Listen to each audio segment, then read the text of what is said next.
right, welcome everyone to USC versus UCLA Conquest Esports Day. How are you all feeling? All right.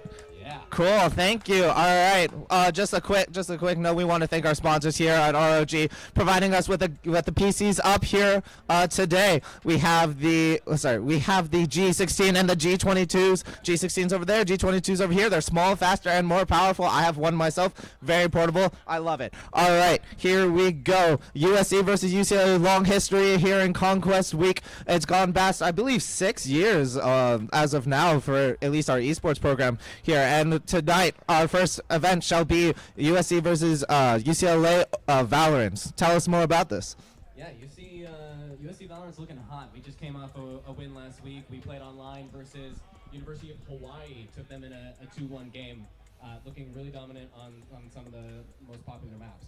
Yeah, some history from behind it. Last year, USC beat UCLA Valorant 2-1. However, this year UCLA placed number 1 in the BEC rankings for the playoffs here, as well as having 2 returners, 1 freshman and 1 up from varsity from their JV team from last year. So they made some changes and they have been doing well. We also know that one of their players is very prominent in the top 50 in North America's servers. So here we are, UCLA, the team to beat tonight. As we do have these we do have the lobby being come to set up. I will tell you guys more about the events coming up here today. We have Tetris, Valorant, Overwatch, Smash Brothers, Rocket League, and League of Legends. We have Valorant, then Overwatch and League of Legends on this stage, and then over there you will see me casting some Rocket League. There will be some Smash Brothers, as well as some Tetris to boot. So how are you feeling tonight, Blink? I feel great, Chin Chin. Ready to see Valorant take a win. I'm really excited to see all the events tonight. Yeah. All right. Just an FYI, if everyone is feeling some hunger, it is around dinner time. We do have a sponsor over there. The Fix has thankfully provided us with some food, so please go and get some meals. From us as well. All right. Here we go. Some other news and some other esports. If we're not able to cover them real quickly, we do have Levitate from our League of Legends team wins the NACL League of Legends coming on. Of Big Ten. We lost out in the tournament last week. However, we are looking to turn that story around. Last year, League of Legends won 2-0 against UCLA. Here to make some repeat matches. And then talking about our Overwatch team, real quickly. Last week they competed, UCLA and USC, in the CECC West Regionals up in Sacramento, both in the top 8 in the bracket, where it was a convincing win for UCLA. However, we are here to make a rematch. And that is all the information I have for today in UCLA versus USC Esports. We're ramping up here. We're setting up this lobby. Map picks, map bans have been made out. We're loading into this lobby, and we're gonna get some map 1 soon. So we're gonna pick some bands.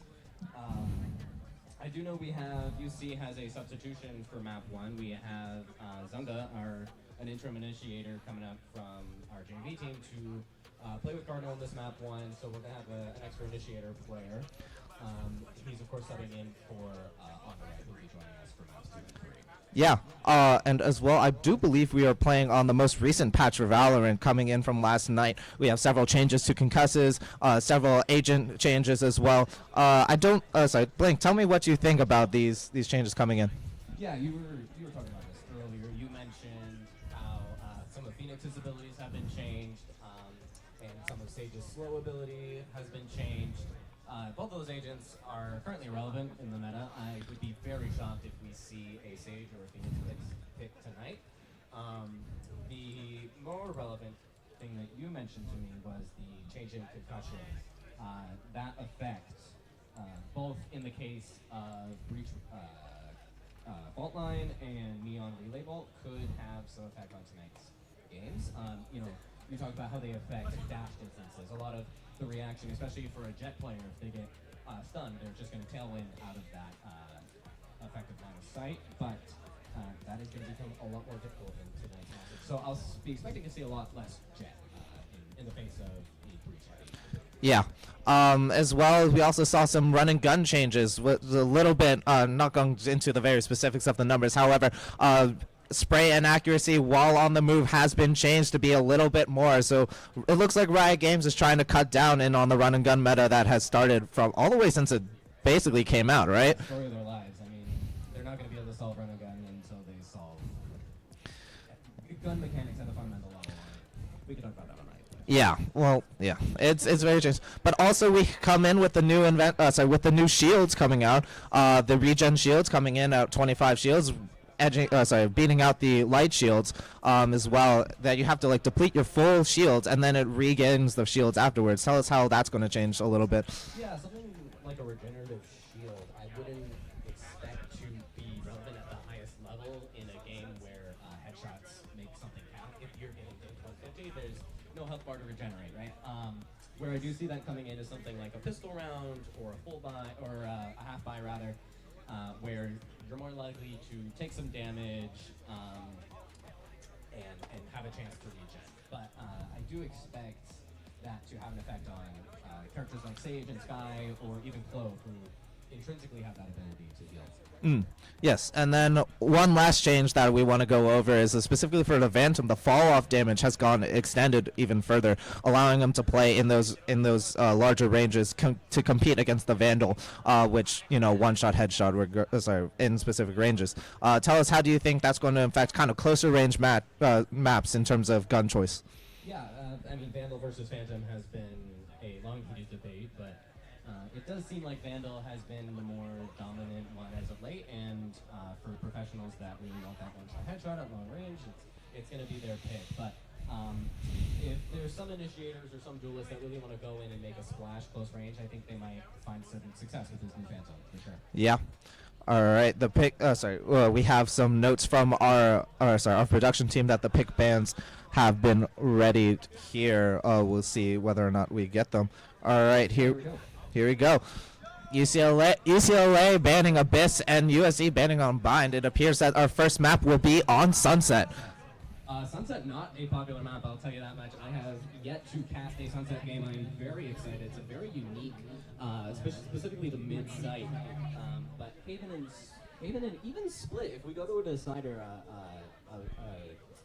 a decider on Split is going to be really interesting. In my experience, these teams have been really scared of verticality. It's something that they don't really want to deal with. They don't want to have to look up at their opponent and be shot down at from the heavens. So these are going to be really interesting picks, things we haven't really seen yet as far as USC Cardinals playing online. But I'm really excited to see these. Well, yeah, you talk about engaging in onto high ground. It's just very hard to kind of deal with that. The tools that you have, an ability is just basically smoke it off, right? As opposed to necessarily using like flash or any other utility to kind of get there. The stuns necessarily aren't making it as easy as well. So it's really in on the duelists such as Jet or such as Raze in order to get in on their attack aggressively with the utility coming in from behind them in order to get them off of that high ground. Yeah, so I mean, Sunset being UCLA's pick, I'm not surprised because it hasn't really been a pick for USC so far, but I'm really excited to see what UCLA has prepped for Sunset. As far as Haven goes, we know that is a stronger map for USC. That's going to be a comfort pick for them, I think, for sure. They have a lot of experience with these three-site maps in general, and their rotation plays have been really good. They also have a little secret in store. If they do anything like they did last week, I'm going to be really excited, but I won't say too much yet. All right, we have some notes from our production that the agent select is coming up soon. However, I still want to talk about the map pick specifically. You noted upon USC's pick on the kind of the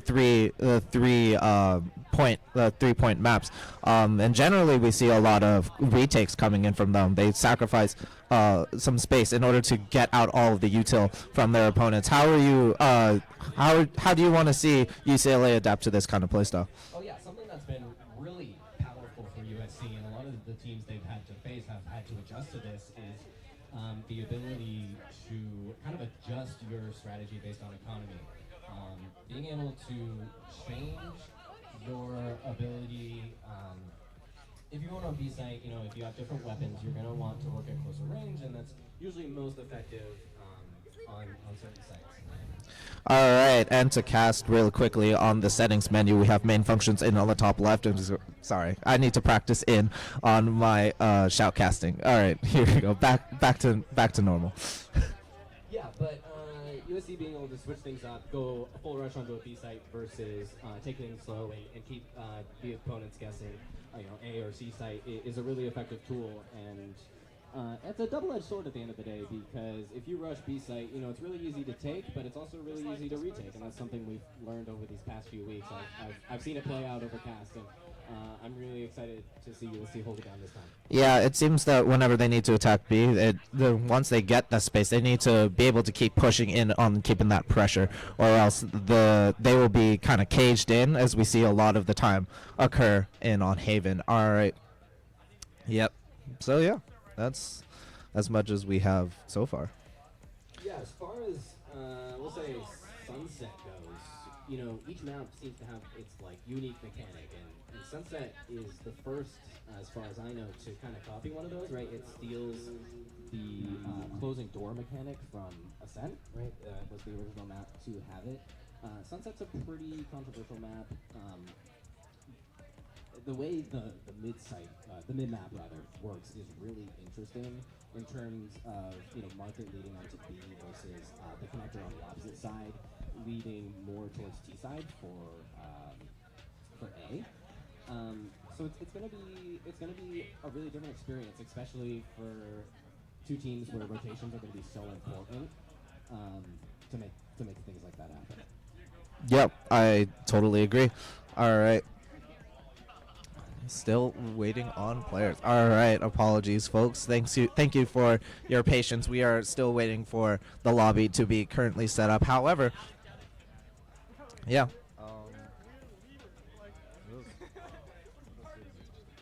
Yeah, lobby's full. We're just looking for this lobby to start up. So, in terms of picks, and I'm not familiar. Again, I haven't even casted a game on Sunset. I don't think, but. First for me, too. Yeah, as far as this year goes. But here we are. Yeah, I don't even have to speculate, because we are going to get loaded in here. Here is Agent Select for Map 1, Sunset.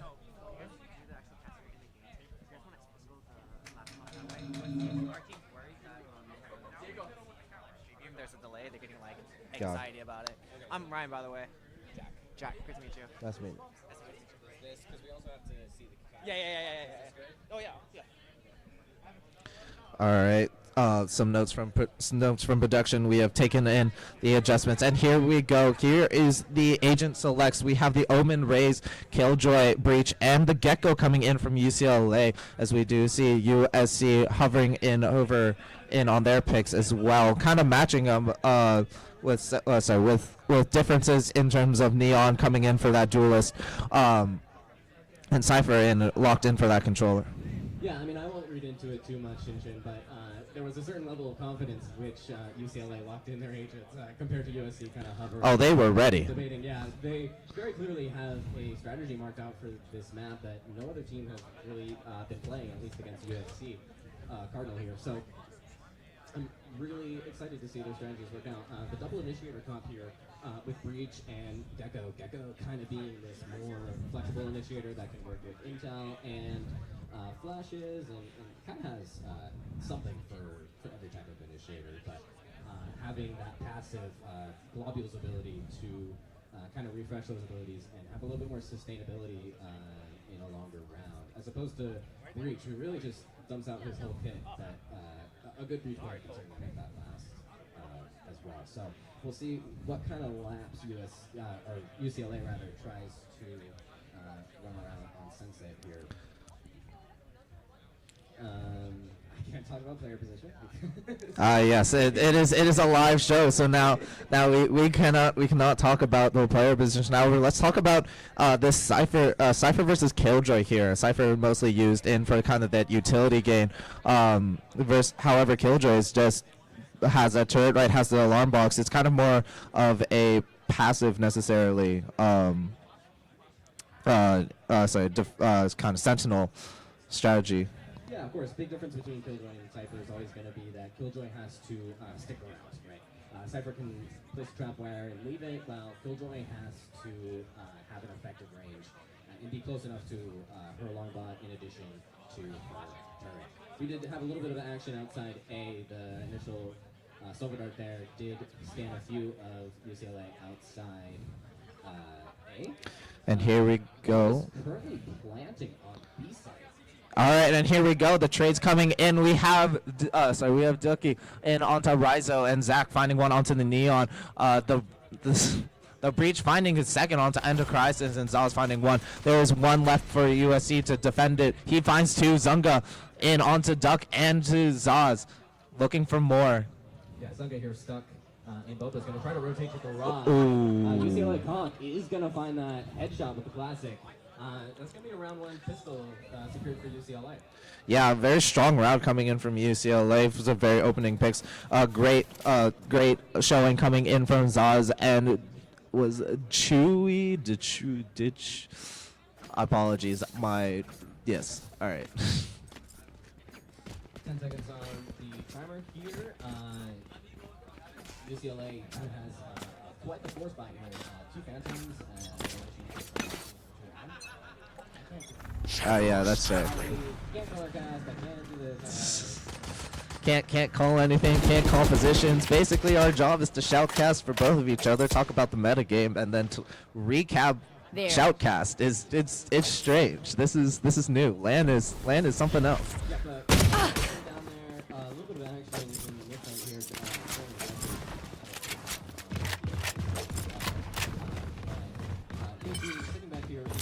Grenade! Satchel out. Oh, we do have that tripwire triggered. Exactly in the trap wire. Nade's thrown out onto the Spike planted. action here, and the spike is going to get planted. There. There. Situation here. Yeah, you can't. There's no positions. Here we go. Trades coming on the boards. I'm gonna find the first pick onto Duck, as we do see Wingman running in as well. Chewy finds one onto Rezo, and two people have taken out. UCLA finding the kills. Another round victory. Right, UCLA takes a good execute there, finds a pretty open site. Rezo there, of course, forced to back off from his own utility. But we do find some action there as UCLA sets up USC for a pretty miserable retake. Of course, going into their bye round now, they're going to try to take a swing back. UCLA taking his first two rounds. Still anyone's game. Let's see if USC can turn this one around. Yeah, USC just looking to stop the bleeding here, as we do see some lovely visual scenery coming in from our spectators. Walls go down, and the round begins. An early pick in onto Endocrisis. Go get it. Satchel out. Grenade! Yeah, some pretty fast aggression coming in. Yeah, Tuki Williams is actually going to find the backside of Zaz, gets traded off by Chewy with that Bulldog. Guns are going to get picked back up. No, but Zaz is going to actually find a trade on Chewy. Cover going out. Last player standing. The connector as well as Zunga for a triple kill on the round. Get that plant down for some extra economy. And it's looking like this momentum's still in favor of UCLA. Yeah, there were some pretty strong trades coming in from USC. Even though you lose the first pick, you know, you come back, you find two, you trade them out with yourselves, however. And then, you know, the Rays just comes in, finds two more. UCLA in a dominant showing here on Sunset. Yeah, they definitely came to this map with a plan.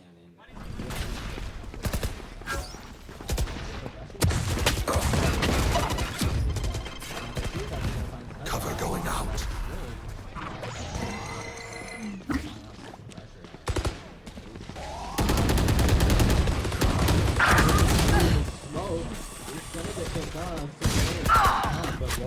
One enemy remaining. Satchel out. Yeah. Satchel out. That is going to be a full elimination round for UCLA. Again, that advantage in economy coming in pretty handily for UCLA. Yeah, and here we go. We do see the first timeout coming in, I believe, for USC, no? Yes. All right, they're looking to find an answer, trying to strategize here. They're down 3 rounds, 4 rounds? Yep. 4 rounds. They're down 4 rounds here. And they're just looking for answers. What do you think they're going to try to cook up here? Yeah, well, if I speculate too hard, maybe it's true. And Well, I mean, we could always throw a red herring towards UCLA. It's called home field advantage. maybe USC will take all 5 of their agents, sit in the top of the mid, and then barriers are going to drop. They're going to spam all of utility bottom mid, right? They're going to run straight in to T-spawn, and they're going to have a dance party. Yep. I agree. I think that's what USC has to do to turn this game around. I think they're going to knife fight for one of the things for a win. Yeah, exactly. You see, like an honorable knife fight is the way to get back into this game. One ult online for UCLA, Thrash, of course, in the hands of Zaz. Could be a pretty handy weapon, especially finding some information on the site as well as getting that in otherwise condition that detain. Yeah. It's all about trying to capitalize in on the utility from your ultimates, trying to find potentially a pick or more, as we do see the walls go down. Some trades coming in towards the middle. Pretty good clear there. Out of charges. Yeah, it's like, Satchel out. yeah. No, there's nothing. There's no information that we can say. We can't talk about that scan dart reveal in onto the UCLA player.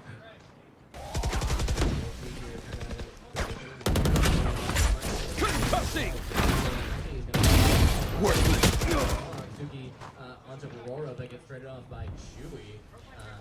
Now, not sure where to go. Both teams not sure what to do. Bot coming back. USC is showing some fight back, however, right? That timeout might be what they need. They're now up 1 player, and they just need to play positions at this point. I think coming up with an answer to that early A aggression was pretty key. That utility for Tsubasa to get an early pick was really important.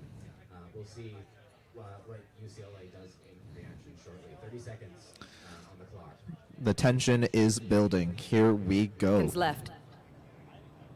30 seconds left. Thrash is still online for Zaz, so if they choose to make Blinding! comes out onto default, Flashpoint as well coming through the wall there. Duck is going to find Zunga hiding behind that box, and the Zunga is going to go down just in time.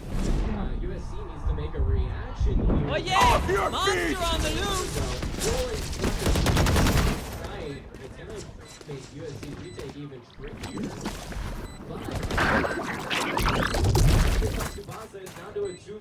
Last player. To find an angle here. Chewy picks off Rizo. Enterprises finds 2, but Duck is gonna close this one out. 5-0 UCLA on this sunset map. Yeah, solid closer coming in from UCLA, just able to find some early picks. They're traded into a 3v3, then it turns into a 3v2. And then when you have man advantage, you play your positions, you get caught out in a trade. However, in that 1v1, Duck just there, clutch moment right there, wins the round for UCLA. Yeah, that's right. USC had a pretty good start to that round, but wasn't able to finish things out. I think had the wrong read, thinking that UCLA was going to rotate off the B and leaving Zunga alone on A site to hold things down. But barrier goes down here.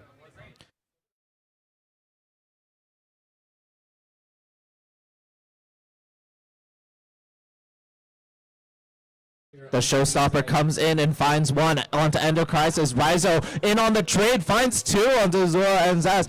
Traded out by Conk, however, the damage is done. Yeah, 3v3 here as UCLA finds themselves on the B side after this crazy execute. I am the hunter!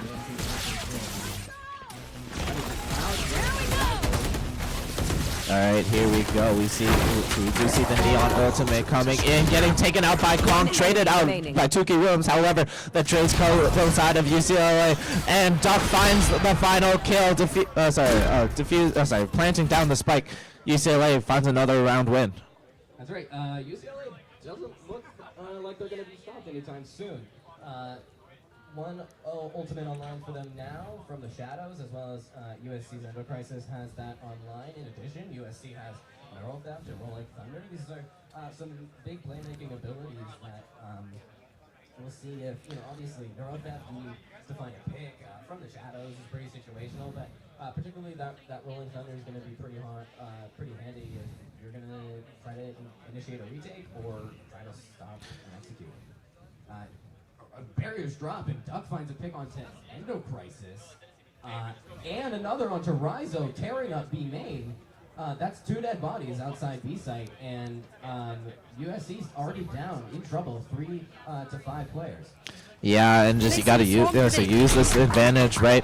Once you understand that the ultimate economy isn't going your way, you got to play aggressive. Duck on the gas, pressing down, as we do see a counter pick coming in as well. USC finds one of their own. It is currently 4-3. The spike is down. USC to retake.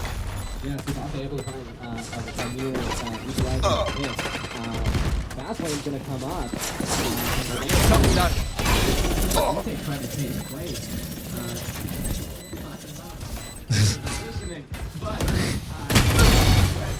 Go, go, go! Whoa, through the dizzy!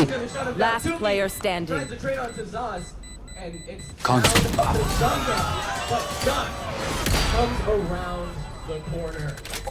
Duck, the favorite in this game, the man on the high tower. He is the man to beat. Once you find him, you find either a bullet to your face or definitely a lot of damage coming your way. Yeah, a couple of close rounds here on the side of USC. They're really close to making something happen on these retakes, but UCLA does always seem to have that last man standing, and it usually is Duck, isn't it? Yeah, I mean, he's a sentinel. He holds it down, right? He's able to hold this space. He's able to lurk on the post plant situation. He's there. He's your man. He's there to clutch up. USC here in on this round, looking to find some positive trades. Nightmare's over. Grenade! Shot that. No hard feelings. Market there, able to trade 1-for-1, but Duck's going to keep pushing and actually find the pick on Spike planted. Thanks, little man. Find a reaction here. Find another pick. What can happen. Tsubasa earning themselves a rifle here, looking in to make some difference. So we do see the Nano Swarm coming in. It's that power as that post plant. Here we go.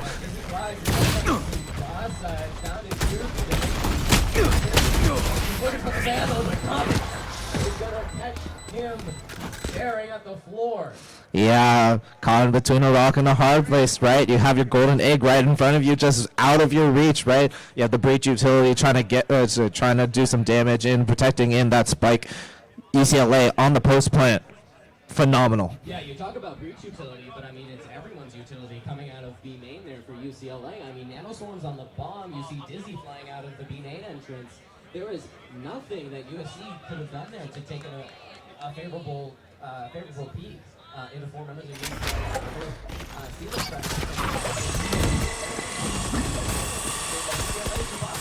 Does find a bit, getting pretty aggressive in the mid lane by shooting the back. Satchel out. Here does Satchel out. Zunga, and is going to take this space.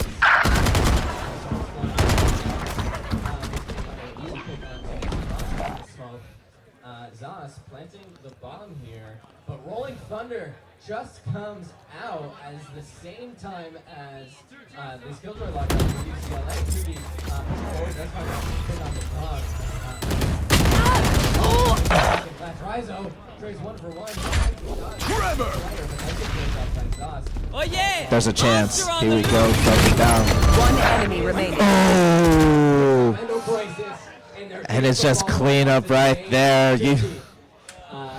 USC definitely had an opportunity there, but UCLA did have that trump card, so they pulled out all the stops there. Yeah, to the get that ninth round. heavy investment coming from UCLA. However, they are rewarded with the round win, right? We saw the Thrash, we saw the Killjoy ultimate. So USC trading in with that Rolling Thunder, just trying to prevent the space being taken. However, UCLA is still able, in on that post-plan situation, able to find out the win. Yeah, 3 rounds left in the half. USC used one of their big ults, does still have 3 online now, having this overdrive available for 2,000. Bomb buddy out. Another overdrive in the main does stand out one just outside. But it's looking like a slower situation here. Both teams a little bit more. Deploying drone. Yeah, here we go. We are down but not out. Both teams, all players remaining. We're still just kind of jockeying for position here as we do see. Have to make a ready guess as to where UCLA is going to play. Listen up. Satchel out.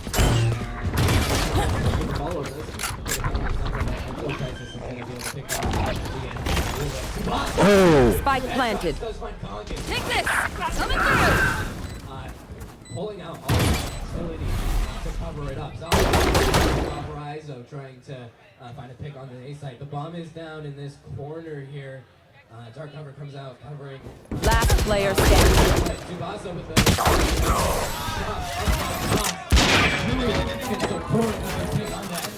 It's round 10 win UCLA. Yeah, Zoss in that corner, just not being expected. Once you take the peek, he's ready, and he's ready to click heads. He finds one, and then Chewy in on that to double trade there.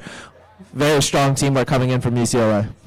Yeah, 2 rounds now left on the half. We're counting things down. 10 seconds before barriers drop, and things are getting all the more serious for USC. This map pick has not gone their way so far. Two all online now for UCLA. Fire!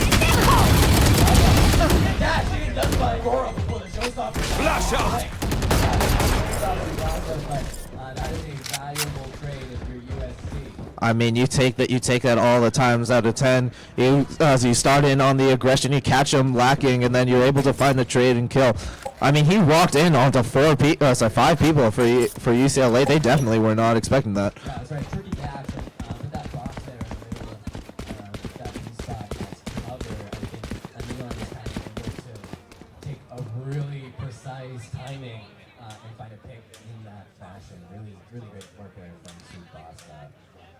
USC though, not sure where UCLA is. There's a lot of action in B, but we don't know where UCLA is going to end things here. Still 45 seconds on this round. We'll see where these teams go next. Yeah, but when you trade yourself out, right? Like this is the problem on that wasn't necessarily positive, right? 30 seconds What does the space that UCLA is now able to take because you have less defenders equate the same? I argue it does, however. Taking out that showstopper. Not ready yet. Cover going out. Blinding. Watch them run. 10 seconds left.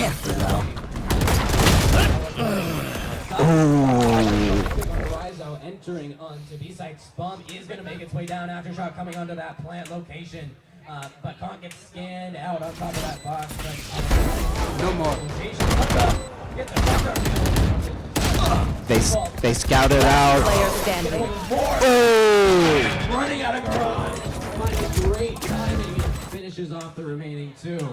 11 rounds. We're looking at a potential clean sweep in favor of UCLA on this first map. Yeah, last round before the swap. You did see that they scouted out that Omen in that corner. However, when he peeked, he just wasn't able to find the kill as well. As we do see, I believe, who is that in on that? Zoss from UCLA, able to run through that corner, finds 2. And they're definitely not expecting that coming out of the smoke. And using that strategy, just crazy. Here we go!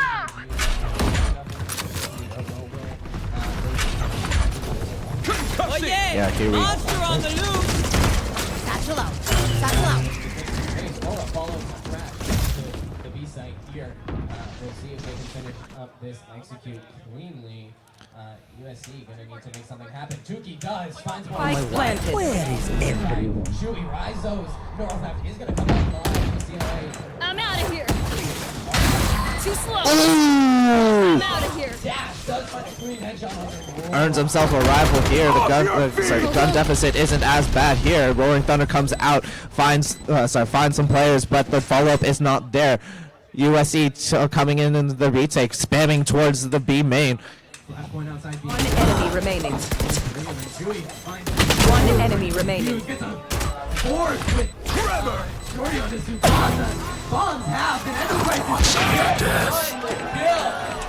USC finds the first round of the match. Here we go. The crowd is fired. They're ready. There's a first round for USC, and this map is not over yet. 35 seconds to think about UCLA's first loss there, and both teams are going to have to adjust to this new situation because the sides have been switched. USC now on defense, UCLA on the attacking, or rather, UCLA on the defending side. UCLA is defending. Here we go. USC is now the aggressors.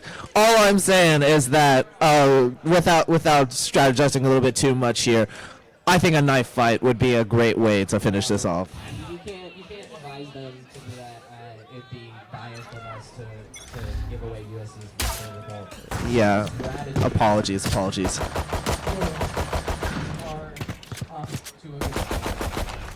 Yeah, all right. Here we. Looks like USC make good use of it. Gotta go! I mean, notably in on the comp differences, right? We have Duck in on the Killjoy, but we have USC favoring in the Cypher, right? So you trade out kind of the post-plant situations with the ability to lurk a little bit stronger, right? Using that tripwires, I argue, is a little bit stronger. However, they have received a little bit of a nerfs here. They're taking a little bit, like half a second, in order to reveal. However, I don't think that makes too much of a difference. Cover going out. Professional way. I would point you to the where we saw Bora making the plays to make some executes here for UCLA. We're actually the exchange. Tsubasa actually finding a pick on the con, but gets traded off by Zos. That was all the way back in Boba.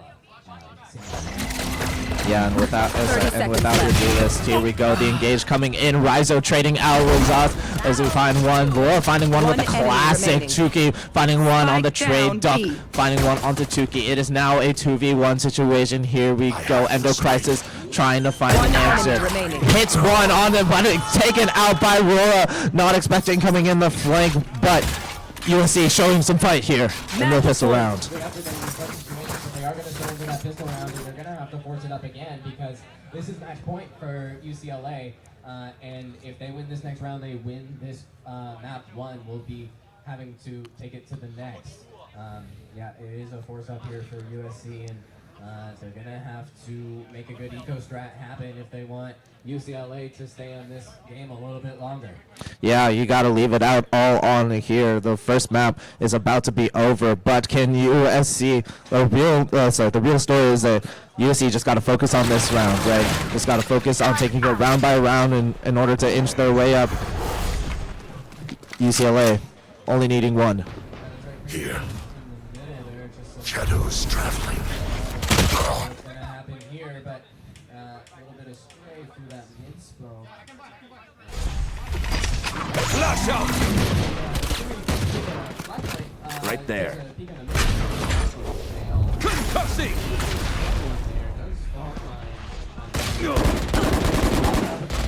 The Sheriff rather is going to find a headshot on Chewy. Enterprise sprays down Zos with that stinger.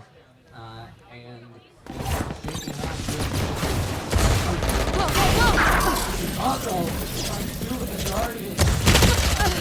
One enemy remaining. Grenade! Rizo finding a trade respectively. Oh, Ryzo finding one with it. So he does have that ghost in with that. In with that outlaw here, just trying to take some peeks. Moving in this corner with the judge, Tuki having a rough time of it. And he is gonna find round 2 for UST. Just a real clutch situation. take it round by round. That's what I'm talking about, right? We climb back. We fight on. This is the motto for USC. Fight on, guys. It's just a two-sided map. Yeah. It's an attacker siding map, you know, like that's what you got to keep telling yourself. It might be cope, but USC winning 2 rounds now has the ego, right? Like they're up. They have the chance. Yeah, UCLA though with time to play with, it's gonna be able to take things a little bit easier, play a little more patiently, wait for USC. Gotta go. Fault line. Yeah, they just need to build up themselves, build up their ecos. We do see some trades coming in. USC coming in on top, finding 2 of them. However, some information trade there as well. A little bit more danger. Chewy picks up Endo Crisis, gets sorted off. It's down to a 3v2. USC ahead by 1 point. Spike planted. He's gonna go down on the A site. USC's gonna have to hold this one down. Peeking into CT does find one player. Dark comes out, finds a little bit of value. I mean, also the question that you have to ask is how does UCLA do this retake, right? You have Duck, the main man of the night. However, he is on that killjoy, right? So you don't have any utility. You just have your guns. You have your guns and your skill. Here we go. We'll see if you can win. Oh, Tsubasa finding another. Right, once again, but hey, you can't get this in your head, right? Sure, you're on the winning streak. You gotta remember, just keep doing the next one at a time, right? Long mountain to climb, one more step.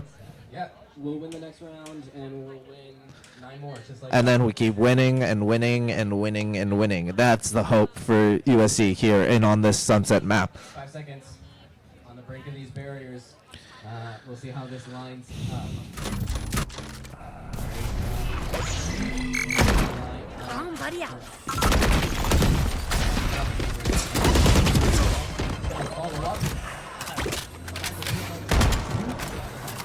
UCLA finding the advantage in on here. Now they just got to play their lives, right? Play for trades. Yeah, that one-way smoke, really important in that trade for South.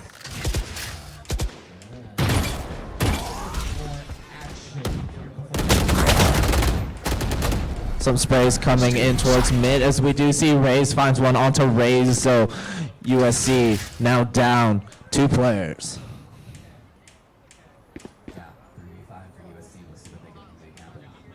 Yeah, and it is on USC to kind of make the difference, right?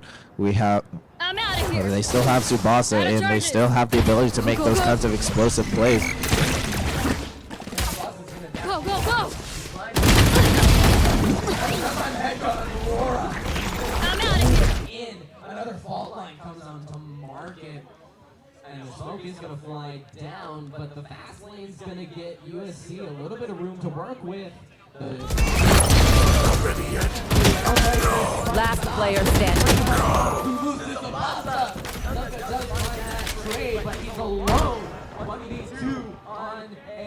Can Zunga clutch 10 this seconds for left. USC? Here we go. Bomb goes down. Take flight. The reactions from the fans. 1 enemy remaining. My leg is ready. Right? Standing ahead.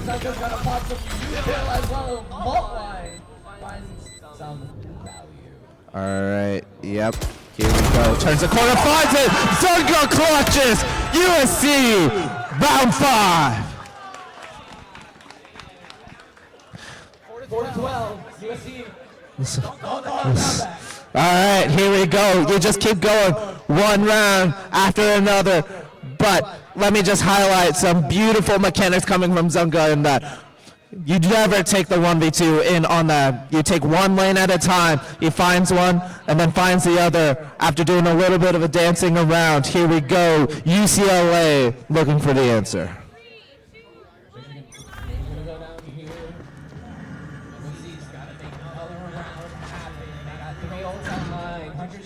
From the shadows, world that.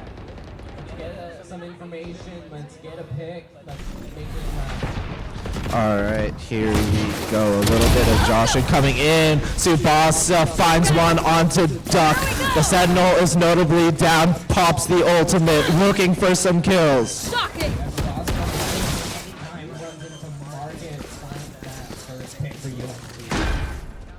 All right, here we go.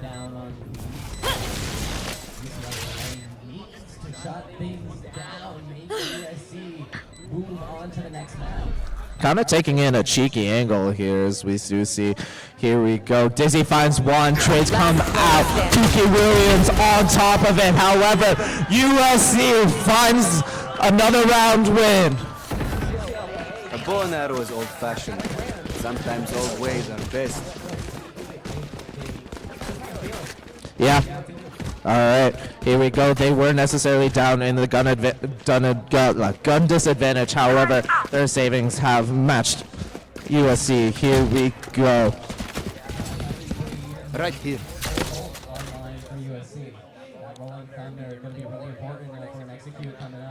Yeah, it's all on USC here. Kind of cycle their ultimates, able to take so much value from them.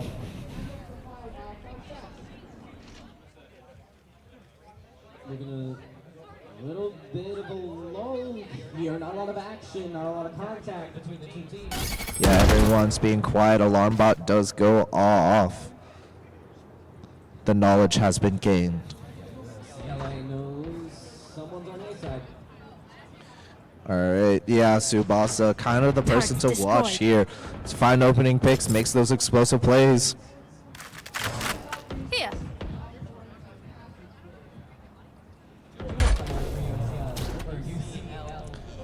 Yes.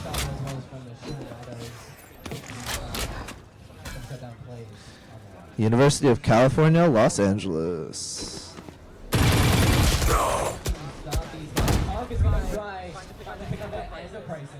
Yep, UCLA up one, just gotta play their lives.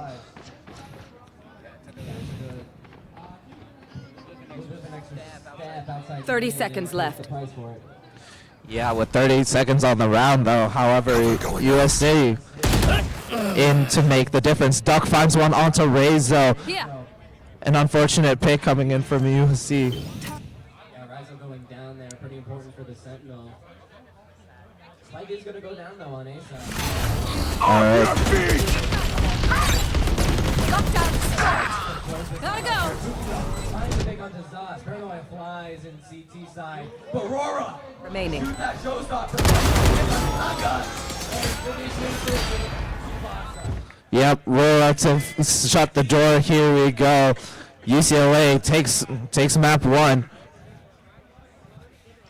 A good attempt from USC to come back in those later rounds, but UCLA does find their win and does find map one. We will move very quickly now to map two, which I believe was Bind. No, Haven? Here we go, Haven. Are you sure it wasn't Bind? The one with the sand. The one with the sand. This is the one. This is my favorite. All right, Haven. Notably three-side map, right? Very strong coming in USC's game, playing off of retakes, right? Exchange in the utility, let them use it, and then use your own utility to kind of re-engage in onto any of the sites. How do you think USC is going to adapt to UCLA's kind of play style here? Yeah, we're talking a little bit about Haven pre-show, and again, that B-site in the middle makes things really tricky. If you want to take B-site, you're going to have a hard time retaking unless you can hold some additional space. Trying to make stuff like that happen. Yeah. All right, here we go. No division between games. I'm here for the whole series, I suppose. Yeah, theoretically, I'm here to. All right. So for everyone coming in on our stream, we will be back here after this brief intermission. Thank you for showing up.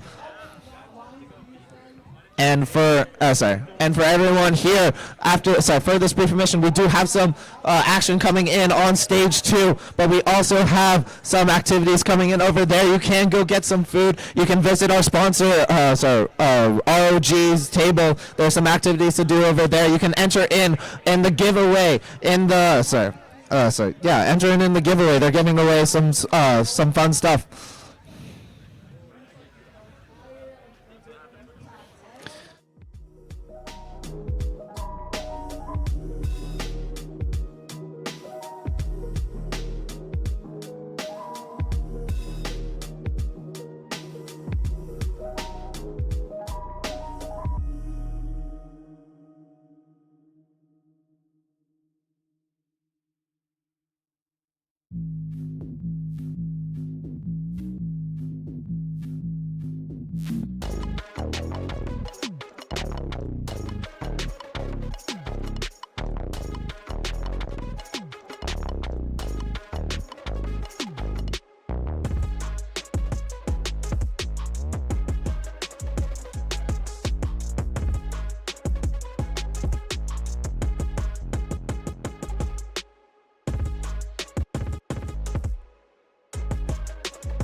welcome back, everyone. This is going to be map 2 of this best of 3 USC versus UCLA. We're back here at USC's Conquest. We're going to go straight into Agent Select, but I will tell you, I'm back here. I'm Blake. I'm joined here now by Super P. Super P is actually the team manager for USC Cardinals. How's it going? Hey, everyone. Pleasure to be here tonight. All right, we are going right into the champion selects. Looks like, as we established during pick bans, the map for the second round will be Haven, with USC starting on defending side. UCLA, not on their map pick anymore, but still confident, has a pretty clean agent select straight away. We're going to wait for these picks to be locked in here. We got one more to go. It is going to be a double initiator comp for both sides, a Breach and a Sova. We want that concussion, we want that intel. That's right. As well, for USC, we have Andre. That substitution I mentioned earlier, as we have the marching band passing by Alumni Park right now in USC's football conquest event. Yeah, those of us who are joining us live will know that we take our football very seriously. But here it is esports that rules the scene, and as we enter, it is going to be interesting to see what we are going to be dealing with. Those of us who have joined our streams previously will know that USC has a very unique playstyle when it comes to Haven, especially on both attack and defense. But it will be interesting to see what tactics are going to be brought out. Yeah, Haven was a great map for USC last week. I'm excited to see what tactics they bring to the table tonight. As far as the players here, I did mention the substitution earlier. Andre is back in for Zunga. We've traded an initiator flex for a controller flex. He's in here now on this pick, I'd say. But we are going to get into round 1 here. I must be kick found. They found Cage Trigger.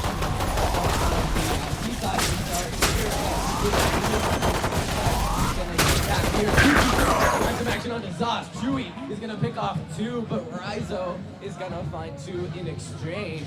Duck's going to pick off Rizo. Have the spike. Yeah. Last player standing. I know Bryson does find the big Bryson shot, but shot in the back from Rora coming out of garage. An excellent explosive start to the game here. We saw an absolutely fast rush come out on the side of UCLA. And it looks like while USC was able to put up a good fight at the end of the day, but it just came down to numbers. It was a 1v2 situation. So ultimately it was 1-1, and there's still 1 left over. That's right. Trades don't go your way as far as the execute goes, and it's going to be a tough situation to hold off that retake. But UCLA taking that first round of the map is going to have a few more options available as far as weaponry goes. We're looking at those weapon choices now. Set up here for USC is going to be Standing ahead. get some action. Also finds Dots. Takes off Spike down A. Dot. Right there. Just after he finds the pick down the lane. There we go. Lots off that corner. And Rora's going to find a pick with that Guardian. It's still a favor. Rora's going to bring it down to 2 each. 1 enemy remaining. Last player standing. Spike down A. But Rizo from the backside is going to grab Chewy. It's 1-1 now. USC evening things up. An absolute shutdown on the side of USC, immediately putting UCLA on the back foot within seconds of the barrier dropping, and that man disadvantage proved to be UCLA's downfall for this round, as they just absolutely fell apart when they attempted to hit site. Moving forward, it looks like this absolute second round smash was just enough to stop UCLA's momentum, as it looks like USC now gains the upper hand in weaponry. That's right, USC flipping the script in terms of economy here. Is going to have the weapon. Blinding. We've had some action on C, we've had it on A. Now the attention is on B site, Andre. Not letting Zas in. Ball line comes out, Andre taking advantage. Picks off Kong. Enemy down. The UCLA once again with the man disadvantage as the Duck is the last one standing, and it's Sova trading out the Sova for another USC win on the Haven. Another defender side win. We're holding things down on the A and the B side. We only let up on that pistol round to start things off on C side. We'll see how UCLA takes that information from all three side picks. Yeah, weaponry definitely evening out here. It is definitely going to come down to more of a difference in skill. And as you heard from Andre very passionately earlier, the aura is back. UCLA USC has found their momentum after a rocky start of round 1. Round immediately starts and action is immediately dropped. We see Util being dropped here on A side again, hinting at a possible attack. But let's see how USC defends this onslaught. That's right, UCLA. Not on their match choice anymore. I think it's starting to find themselves on USC territory in terms of the play, but is going to have to work around USC's strategy if they want to make this a 2-1 series. Little bit of echo there, but so is the echo here. It looks like there's an absolute standoff here happening between USC and UCLA. Bullets are traded on both sides with Rodolph coming out on top, versing off Andre. They now know there's a Killjoy loose and somewhere on B side, but the question now is where, as UCLA takes this advantage to press into territory, trying to take back USC's domain more and more.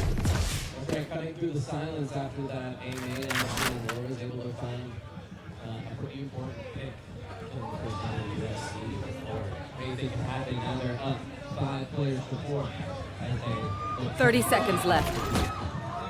Looks like Moise has been hurt on A side as Duck and Zoss take out Tuki and Tsubasa respectively. USC suddenly with a man disadvantage. Silverdart does go out as Rora takes out Rizo. It is now one last person on USC versus all of UCLA, and the spike is down. Endocrisis trying to make things work, gets Rora on the kill. It is still 1v4 though, and that spike is ticking down. He's got to make something happen. That's right. Vandal in hand. Can Endocrisis pull off a 1v4? Some impressive stopping power online here for UCLA. Endocrisis taking the thing is going to get shut down by Kong. Green institution. Unfortunately, it looks like there were just a few too many sidelines there for Endocrisis to swing out onto. But yeah, there was with that one kill, the match scoreboard is now back to a balanced 2-2. It is either side's game as we see balanced weaponry throughout. Yeah, we can talk about the tactics available to both teams here. I think a bit of an ultimate advantage here for USC has from the shadows, has that overdrive, has that Hunter's Fury. They're going to be able to make some plays here, but on the other hand, UCLA has a Hunter's Fury of their own, and it's just a little bit of lockdown, which, as the name implies, is going to be pretty important in holding to the Yeah. While people regard Lockdown as a bit of a defender's ability, Lockdown can definitely be used on the attacker side to quickly flush out a site, and anyone who doesn't get out fast enough will find themselves getting, locked down. But anyways, back to the action. It looks like there were definitely a few skirmishes thrown out on A side until more bullets were heard out from C side. It looks like it will be a C side hit though as Hunter's Fury comes out on the side of UCLA as Andre and Tuki Williams takes out multiple enemies as Duck and Cog trade back, but ultimately it's a 3v1 on the side of USC. It is just Duck standing. He does find the kill onto Rise though, but his location was revealed. He gets a kill onto Tsubasa. It is once again a Sova off, and UCLA has a spike. Can they get it planted? It looks like the Owl Jordan will be shot out. Endocrisis knows exactly where Duck is. The question is just where is he swinging? It is anyone's game as both Sovas are in a deadlock. The Hunters are locked against each other. It appears that they both used their Hunter Fury at some point during the round as well, so it's definitely a battle with the Hunters, and ultimately Duck comes out on top with a 4-kill. Duck, not to be outdone, finds a blind headshot through a cyber cage. Location revealed. Spray coming from long. Finds the enemy location, takes a shot, and turns thing around to show a Sova diff. plants the spike just to rub it in our faces. Yeah, USC's wallet's definitely going to feel a bit on that one, but UCLA definitely still have the advantage here. That lockdown is still up, but it should be noted USC has more ultimates online now. Looks like the overdrive from the Shadows, Hunter's Fury, and the Neural Theft is available on the side of USC. So it's definitely going to be a war on information. It's true. UCLA in that early round of that last round, tried to put themselves in a situation, but actually ended up in a 1v3 despite using a lot of the ultimate power at their disposal. That Hunter's Fury kind of locking down. Awesome, clean headshot in that pixel peak on A side. Yeah, this man is not to be underestimated on the Sheriff, as he's proven countless times he can be quite deadly when they need it. But UCLA, with a man disadvantage, now they got to figure out how to respond to USC's defense. Looks like they are slowly creeping upside. USC has lost the intel. They don't know where they are. It could be anywhere as far as they're concerned. Looks like Endocrisis will try to aim to solve that. Yeah, USC standing at next 4. Hold up. UCLA's next move. Conk runs in with Zaz, finding Zuki and Endo. 30 seconds left. To follow up, he picks off Tsubasa. An explosive A execute leaves USC dismantled. It's 2v4 now for them. We'll see if Andre and Rizzo can make something happen as the bomb ticks away. Yeah, in an instant, it went from a 5v4 to a 2v4. Definitely not good odds. I definitely noticed that, but he walked straight into Zaz's face as Rora is able to pick off Andre for a 2-4 round win. Yeah, UCLA doesn't take their foot off the gas pedal, but lays a trap outside CT for USC's members to walk into. We saw that utility come out, that dark cover, I believe from USC, got counteracted by that fault line. And UCLA was able to take things in and take things out at their disposal. USC, though, 4 ults online. UCLA, now the same. We're wasting ultimate orbs here. I think we've got to start bringing these powerful abilities onto Gotta go! Yeah, definitely. Speaking of tools available to their disposal, these ultimates can definitely turn the tide with the Breach's Rolling Thunders available on both sides. Looks like Killjoy's lockdown's actually going to be used here on A side. As I mentioned, it could be very easy to flush attackers or defenders out of their sight using an attacking Killjoy's lockdown. And that seems to be exactly what UCLA is aiming for. Unfortunately, 0 people will be detained by that lockdown, but on the flip side, it gives them a clean entry onto A side. Looks like USC has responded though with the Rolling Thunder Hunter's Fury combo. That is gonna definitely put UCLA on the back foot as USC start running in. The spike hasn't actually been planted until now, but now the spike is ticking down. USC's gotta be racing against time, and there's only 3 people on the side of USC against UCLA's 5.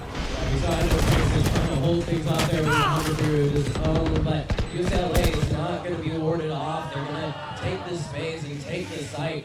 This bomb's going to keep ticking away. We'll see if USC can make this retake happen with 3 people left. Spike's ticking down, and 5 members of UCLA are Yeah, it looks like just as the spike started to explode, both sides make their way away. Looks like USC has opted to save their weapons instead of, and their souls. So it is 2-5 in favor of UCLA, but ultimately USC does get a bit more of a weapon advantage going into the next round. Yeah, that's right. I mean, that save is going to come in pretty handy, but in terms of economy, USC is kind of on the back foot. They have a bit of a mix of weapons here, and things are going to be hard if they lose this next round. It should be noted, though, that even though the economy may be tight, Valorant has actually just introduced a new item that is more friendly on the economy. Blink here, you might dedicating a little bit of the time to explain how the new regen shield works for our audience here. I haven't even seen it yet. You haven't even seen it. Well, Well, definitely. Well, we've seen a few members of both sides pull out the regen shield here. From what we can tell, both based on the rough description we've had, it apparently will regenerate some of the shield over time at the cost of having less shield overall. But looking back to the action here, looks like it was an explosive entry on the C side, but USC quick to defend. Duck does find two, but USC trades two back. It is a 3v3. Andre gets Zaz on the judge as he swings back to try to take down Duck, but Duck was faster on the swing. Gets Andre. It is 2v2. And UCLA now attempting the flank, but Endocrest gets a pick on the Duck as Tsubasa does a save, and defenders will take a clean win. Yeah, Duck here stuck once again in a clutch situation. 1v2 now on the C side, isn't able to make it happen once again. 3-5 now on the side of USC. Ultimates, couple of back online. We got No Theft and From the Shadows versus From the Shadows, Andrew Fury, and Overdrive. UCLA has some ultimates with a lot of punching power. We'll see how they can combine them to make another hit happen and see if USC can hold off the rest of it. Yeah, definitely powerful arsenal as a barrier goes down. Looks like the fall line and the recon darts are immediately used. Though they didn't scan out any opponents, their destruction definitely did give both sides information. Looks like A-side did end up falling quiet soon after, though. So definitely a bit more of a passive game this round. Yeah, UCLA doing a pretty regular thing on the attacking side in terms of making a lot of noise on one side and then backing off and leaving USC guessing if they're going to rotate or stay there. Raizo here actually spotting out the Killjoy's gun tip before spotting out the champion altogether, but immediately after UCLA realized that their cover has been blown, they explode onto Seaside. Rora finds a kill onto Andre as Zots finds Raizo. Hunter's Fury comes out on Doc. It is a 3v5. USC once again on the back foot here as D. Chewy finds Endocrisis, reducing those numbers even more. But Tsubasa was able to trade back some of that difference, getting Zots. As the spike goes down, it is 2v4 as Tukey Williams finds Rora to make the numbers a 2v3, slightly better. But ultimately, Duck and Chewy just shut them down. Another win for the attacking side. Yeah, it looked like USC had an angle there for a second, but UCLA was able to reconfigure themselves and figure out a way to close that one out, even letting USC touch the ball in that round. We've seen them try to play, offsite when it comes to retakes. I think spending a lot of utility from somewhere other than where the bomb is, right? But they're really able to hold things down where they are. And I think, that's what they've been doing, on A side. Keeping a chokehold on CT here on C. Revealing area. Deploying drone. Yeah. Looks like Duck's signature recon dart will be taken. Rora immediately finds a kill onto Endocrisis as Tukey finds one onto Zaz. Rora will trade out Tukey Williams though for a 3v4. Explosive start to the round as USC realizes there's some hijinks going on B side. They are quick to respond, but UCLA has suddenly fallen quiet. They have no idea where they're going, so USC has to adapt to their responses. They could be anywhere. Looks like and it looks like there's they will be spreading out their defenses to try to cover the gaps in between. That's right. UCLA needs to keep USC guessing. Watch out!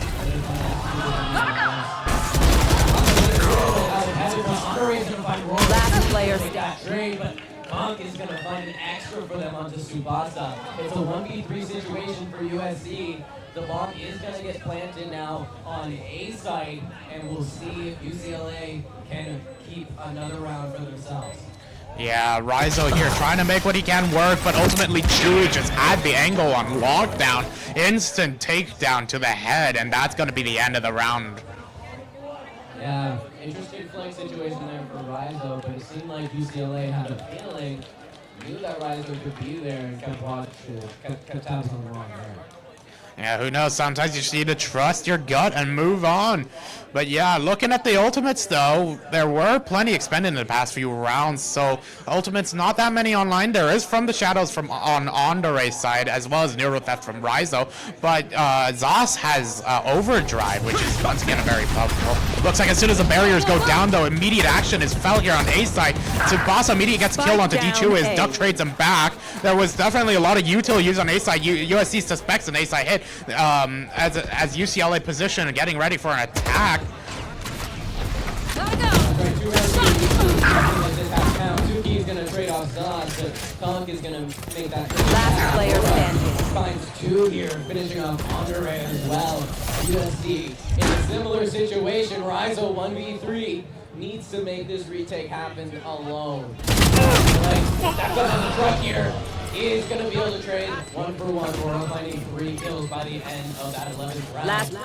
Half decider here is gonna come down to a bit of a half buy on USC's end. See if they can make it 4 rounds. Yeah, Rizo definitely feeling a bit of deja vu there as he was left alone after all his teammates fell the previous round. Definitely a bit of a position you'd rather not be in. But looking at the final round here, USC does have 3 ultimates online compared to UCLA's 2. Once again, that overdrive from Neon, but also the lockdown on Killjoy again. As the barriers drop, immediate fault line used to Tsubasa finds 3 as Tuki William finds Aurora. D2 will shut down Tsubasa's streak though as he follows up with a kill on Tuki William, but it is now D2 against USC, and Endo Crisis is quick to claim that win for a 4-8 as we switch into the second half of the round. USC Switching with a sides. surprise play on the tail end of that half. Hired of UCLA, keeping them guessing on their location, says we're gonna take all this space on the map actually. Let's find a few picks. Tsubasa made that call, made that fault line happen, and got straight into it, finding a triple kill to really give USC the edge they needed. Yeah, the cornered rat will bite the cat, and USC struck back with fury. So as they move on to pistol round on their attacking side, it will definitely be interesting to see what tactics USC brings now that they're the one leveraging the pressure onto UCLA, and whether or not UCLA will really crumble to the pressure that USC brings on Haven. That's right, here we'll see how the action keeps unfolding here. Cage trigger.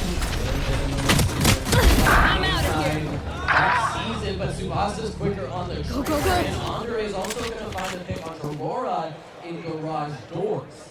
Yeah, I think that foul line definitely helped Andre leverage the odds here. Looks like Tuki Williams found himself in a bit of trouble here. He gets a kill onto Zos, but D-Chewy is quick to portray him right back. He notices there's someone inside a window, but the question is who? That's right, USC has a pretty interesting set of health bars, but needs to leverage their advantage. 4-2 attacking pistol round. Yeah, the static relay comes out. The bomb does go down as the recon dart doesn't seem to be showing out anyone. Looks like UCLA is going to have to make something work. The fault line comes out, followed by a flashpoint. USC is temporarily stunned and blunt, but they don't know where is it coming from. Looks like action will be now as D-Chewy finds one, as Conk finds one. Endo Crisis and Rizo will pick it back up though and trade out the initiator and the controller. USC using their numbers advantage there. I think UCLA was able to use all the breach utility in their toolkit to keep them guessing as to when they were going to enter. Does eventually find 2 picks before getting closed off by the rest of USC. Good work by them, but USC winning that pistol round is going to have the early economic advantage in this half, taking that opportunity away from UCLA as some better runs going forward too. Yeah, definitely. There's this bit of a a joke in some of the worlds that we say you'd always force round 2, and it looks like the economic advantage can leave you to do either. But as the round goes down, there's definitely a few smokes going down. It is a recon game, and it looks like both sides are trying to deny as much information as possible. They haven't seen, no one has seemed to found each other yet. All they see are traces of the other operators, but it could be anyone's place, and they could be anywhere. That's right. USC needing a little bit more information before they decide what site to go. They didn't have a plan before the round this time, it seems. They didn't have a site that they knew they wanted to execute, but instead are prodding for information. Yeah, neither UCLA nor USC know exactly where. It is all quiet on the Western Front here, and it just feels like the calm before the storm. And speaking of, Fall Line and Cyber Cage immediately comes out into a hail of gunfire. USC knows there's a bit of a fierce defense here. And Tsubasa, though, running into the fire, finds two before Zos is able to shut him down, leading to an immediate man advantage on the side of USC. Andre is ready, though, and catches Rora on the rotate. Neon now knows there's something wrong, but Andre knows as well. That is Zos down, and that leaves just the Omen on the side of UCLA. Tukey Williams planting as there's 7 seconds left on the clock. Spike is planted. It is Conk's time to try to 1v4. Andre was ready though, and with the outlaw, he snipes 3, showing the power of this brand new sniper. That's right, Andre with these unconventional weapons. We've seen him find success with the Judge. We've seen him work the Outlaw. He's got tabs on UCLA, and he knows where they're gonna be. He's lining up those sniper shots just right, and of course, the Outlaw works so well on those round 2s of each half. Oh yeah, it is. The shields to take that body shot. Yeah, it is phenomenal, especially on save buys, where the shields aren't enough to shield you from the full damage of this powerful sniper, even from a body shot. And that was exactly what Andre was banking on, that UCLA didn't have the buys were necessary. But as the barrier drops, immediate bullet fire here coming out in mid, as there is also a bit of information in denial here. It looks like there's a smoke, though, but that smoke is dispersing, and Tsubasa immediately sees something. Question is, who was it, and who was and what whether or not they had friends.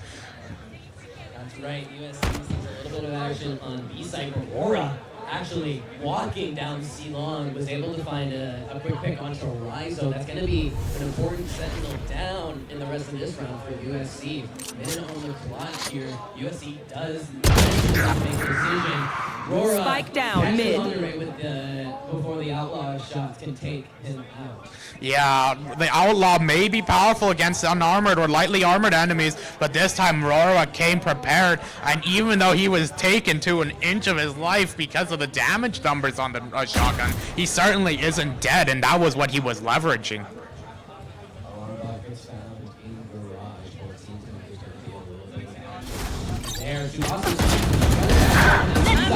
Does make it happen, finds the pick on Aurora. Yeah, UCLA now knows there's something wrong here happening on C's side. 17 seconds left on the clock, and the crisis immediately finds Conk as the spike goes down. It is now UCLA trying to play, reclaiming the site on a 3v3 here. It could be anyone's game, and they could come from anywhere. Looks like Fall Line will come out, and Doug finds both the Enterprise. And Enterprise finds Doug. Zos comes in from behind and takes down Enterprise.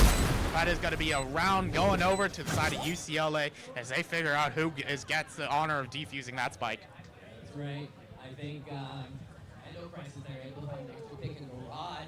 Gave USC some hope in this 3v3 as they finish up playing the C side and getting ready for that post plan. But UCLA acted pretty quickly, had a really well-placed fault line. All 3 members of USC working around in central process. I think it was yeah. UCLA was really absolutely correct there, Bling. UCLA using their knowledge of the game as well as the damage numbers here to absolutely to turn the tides against USC, knowing that Andre would still have the log. They took a gamble on it and bet on it. But as immediately as the barrier drops, it looks like a Fall Line immediately found some enemies, but ultimately not much out of it. It looks like there is a bit of information denial here. Smoke's going down on both Omens. Powerful rifle shot was just heard. Who was that, and where did it come from, and whose health bar did it just annihilate? But no deaths. So could it have been the wind? That's right. 5-on-5 still for both sides here. USC's for this ball sooner rather than a minute left on this clock. 6-9. USC 3 rounds to make this a tie game on map 2. This is their pick. They need to show that they own this side of Valorant. Was that an average Jonas reference? For those of you who don't know, Average Jonas used to be a Valorant content creator, and his YouTube videos always were started with this side of Valorant, whatever. It looks like an owl drone will be spotted out by 30 Duck seconds here left. as the Cyber Cage comes out. There are 30 seconds left on the clock, though. USC is going to have to act fast. UCLA suspects something happening on A side, though, but ultimately, turned out to be an operator as the overdrive comes out. Enterprises gets a pick onto Kong, and with 12 seconds left on the clock, the spike immediately goes down. Lines here coming out on a go cross as Duck finds a kill onto Tuki. A little bit of a taser here coming out on the side from overdrive. One enemy remaining. So he will get one with D-Chewy as Honore and Rizzo gets kills. Roro may be able to trade out Tsubasa, but Endo Crisis finishes him off for a clean down win. Yeah, Tsubasa doesn't find all the kills, does find one, but I think more importantly, just makes a lot of chaos on that A-Link side, holding that pressure off from his teammates that are holding down the B side. Really separating UCLA's numbers and just kind of dancing around that peak and making us worry about it. That is USC one step closer, making this a tie game. Yeah. Two-sided half really coming in. Yeah, everyone knows the terror of a Neon running in with the overdrive. You know that if you don't end up dead or the Neon ends up dead, your pants are gonna end up brown. But that definitely seemed to be the case here as Tsubasa just ran circles around UCLA. Barrier drops here into a relatively quiet start compared to the other rounds. Not much heard across the board, apart from a bit of util spotted out. Looks like the recon arrow will come out though. The scans not really finding anyone here. But yeah, very quiet game compared to the usual explosive starts we've seen.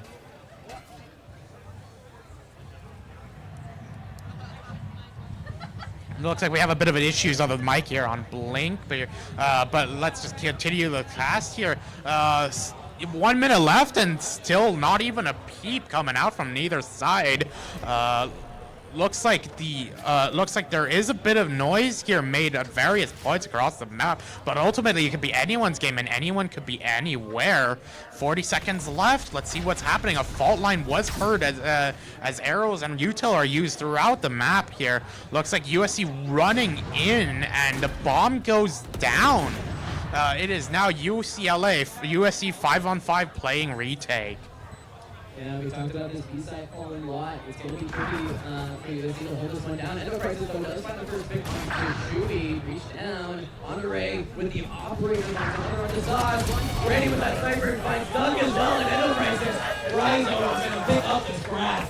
Clean, flawless on the side of USC. As soon as the bomb down and UCLA responded, USC was just quick to jump right in their faces and say, nah, our territory, our rules, even though there's no deadlock in here at all. Yeah, that's right. He's that first line here to take the message across USC. Looking to get one more round, needs to tie this game up and keep pressing on if they want to get to map 3 in this series. 2 ults online for them to be able to do that. They've got Hunter's Fury as well as from the Shadows. UCLA has Hunter's Fury of their own. It's been really important holding off the pressure, but Tuki finds an early pick onto Zox. That's going to be an A player down early for USC. An explosive start, oddly reminiscent of the last round of the half from the first half, with Tuki Williams finding that early pick and immediately shutting down the Neon. Look, Conk here, seeing a bit of util here used. The Cypher Cage was found in Garage, but Tsubasa immediately picking out D-Chewy out on a roam, immediately putting the numbers difference down to USC versus USC's 5v3. They can now go anywhere without worrying too much about numbers. Looks like Conk was able to spot someone out as they were crossing, but Andre quick to delete someone with the quick to delete Rora here on the operator. Definitely very overzealous on his success here. Looks like UCLA now down on lower numbers here. 40 seconds left on the clock, just as the spike goes down. Yeah, that spike going down is going to bring another ultimate ability online as USC works to hold this spike down. UCLA only has 2 members to USC's 5, and we're going to see if they decide to make this happen.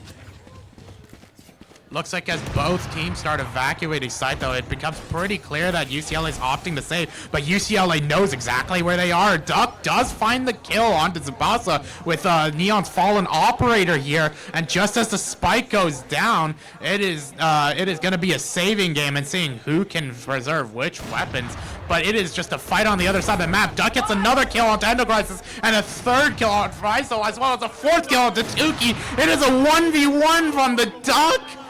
Oh my goodness God, even though USC won the round, they allowed Duck a ton of kills and a ton of economy, all while saving that operator of his, and that is and as we move into the timeout here, and USC won the battle, but will their war still suffice? Huh. I appear to have lost my co-caster for a little bit, but while he's off doing his own thing, let's just quickly talk about what we've got bringing to the table here. Of course, the tables are now completely balanced. This is 9 on 9, 3 ultimates available on either side here. Looks like Hunter's Fury available both on USC and UCLA's side. From the Shadows here available on USC, as well as the Rolling Thunder. I think that could definitely lead to some very explosive entries, but UCLA has the lockdown, has the... Okay. Yeah, okay. But Killjoy definitely has the lockdown available, as well as the overdrive on the side of Neon. 10 seconds left here on the timeout. With 18 seconds left on the round timer before the barrier drops here, it'll be interesting to see what tactics here USC and UCLA bring to the table. Looks like both sides are just getting into position here. But yeah, USC definitely known for their explosive starts. We saw how much that went with Tookie Williams earlier. It should be noted that Tookie Williams catching out the Neon early allowed them, denied UCLA the off advantage for much of the round, and actually pretty shaky start here. As the round drops here, Zoss knows something's immediately up here on C-site. An operator shot will come out on C-site, alerting USC to the fact that that op was on C-site here. But yeah, definitely a bit of information denial come out from both sides. No one knows where, but it looks like Rolling Thunder combo by Tsubasa immediately exploding onto site. Tookie Williams does get the shot onto Aurora here for an early man advantage. Looks like the spike will go down as Zoss picks out Andore with the operator, leading to an operator advantage. Hunter's Fury coming out on the side of UCLA as Conk and Duck find kills respectively. Tsubasa is able to trade for Zoss here, leading to a 2v1 situation with Rizo coming down. He knows exactly where you are as the neural theft uploads Duck's exact position. He's got that op though, so can he make things work here? Spike is ticking down. He has no idea where USC is, and USC has no idea where he is. It is going to be an absolute deadlock just going in here. Oh, he saw, wait, someone saw something? Looks like there's a bit of gunfire coming out around both sides, but Tsubasa was able to find Duck, and ultimately attacker side victory. USC now in the lead. I'm out of here. As we enter the next round, it looks like USC though, USC's round win and putting them ahead of the game definitely did come at the cost of using the extra ultimates here. UCLA was able to get a lot more ultimates online with Overdrive coming out, as well as the Rolling Thunder, as well as From the Shadows online now as well. USC though still holding on to a From the Shadows on their own, as well as a Hunter's Fury here coming available on Endocrisis. Immediately the round starts, looks like a fault line will immediately be thrown out with the Cypher Cage and the Sova Shock Recon Dart here. Like, immediate action here up on A site once again. It could be anyone's game though as the weapons fall silent. There was a bit of a skirmish found in A lane here as Zoss immediately getting the operator shot onto Tsubasa here. Was not expecting such a powerful weapon to be shot point blank in his face. Looks like more operator shots will be carried out though. USC knows that they have that powerful sniper rifle on that side of the map. The question is, will they is that enough for them to make them falter, or do they think they gotta press the advantage here? Guns fall silent here as we enter a under 1 minute left on the clock. Could be anyone's game. USC 4-5 with the man disadvantage here, just holding the angles, making sure so they can find some sort of opening, find some sort of weakness point here. 40 seconds here. Looks like still no action though. Things have still definitely fallen quiet as USC has opted for Zoss notes something though, immediately shoots out the rifle. 30 seconds Don't know if left. he hit him or not, but he immediately opts to retreat instead of stick around and find out. USC though, throwing out util all o'clock. That cyber cage being thrown at the entrance to the site. Looks like the plant will be going down as Killjoy responds with a lockdown. Hunter's Fury though coming out, definitely saving that for the lockdown, as well as the Rolling Thunder coming out on UCLA's side. Zoss was able to find the overdrive kill on both Arizo and Andere. It looks like Killjoy was ultimately destroyed in the process, but not with a heavy cost. The flashpoint comes out blinding with the blind here. The defuse is going out. D-Chewy finds Endocrisis, Tuki Williams finds Aurora, and D-Chewy will find Tuki Williams. UCLA not calling it quits just yet. He manages to even the score back to a 10-10 match.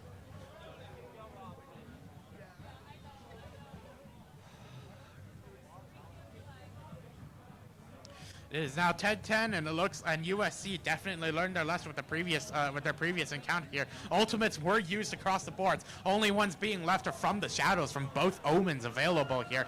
Looks like buys will be relatively even again this side, as both sides' economies haven't really suffered much. And welcome back, Blink. I was wondering where you were going. Yeah. Looks good to me. 10-10 looks good to me too. You see UCLA. Cage triggered. Yeah, immediately as the barrier drops here, looks like immediate util was used from both sides again. Playing an information game and denial game coming from both sides here. Looks like not much gamed in the process. Definitely just a bit of light scouting. Definitely a quieter start to the rounds compared to the other ones we've seen so far here. But once again, all's quiet on the Western Front. Not really seeing much here anyways. Now the question is, who's going to challenge which angle? The Cypher Cage was seen here, used on the 8th side here. Does that mean there's USC coming up behind there? Oh, they saw something coming up on that off angle here. Definitely throws out the relay bolts here to see if they can clear it out, followed by the fault line. Conk can definitely play a bit of a hot game. Does find the shutdown onto Tsubasa. Rizo and Enterprise. It's immediately followed here though, clearing out this site's defenders and following with the recon bolt here. Looks like sites will be clear for now as the USC going for the plan. Enterprise finds one kill to the sense as D-Chewy and Rora drop down from the heavens. Finds the kill. Rizo will be able to trade Rora, but it is now a 1v1. Anyone's game. That shatter point will come through, but D-Chewy will find a kill onto a low health Rizo. Tricky situation there. Rizo into the aftershock. If we kill him in one touch, has to take a peek into UCLA's initiator, but it's really difficult to see through that aftershock. I do like what creatures do that. Use aftershock as kind of a smoke screen to make the heat that much harder to them. Of course, Rizo being on 2 HP was able to help people. Yeah, and it's definitely something that we've seen both sides of the debate on. While more traditional gunfight gamers would like to say that the chaotic nature of all this util makes it a lot harder to focus on gunplay, others people argue the opposite. The util allows for unique swings such as the one that the Breach pulled off here, and D-Chewy pulled off here to phenomenal effect. And as the barriers go down here, once again, it is an information game across the game. Recon darts thrown out, as well as dark covers blown. But then again, once again, all quiet on the rest. All quiet on these fronts. No one knows who's where.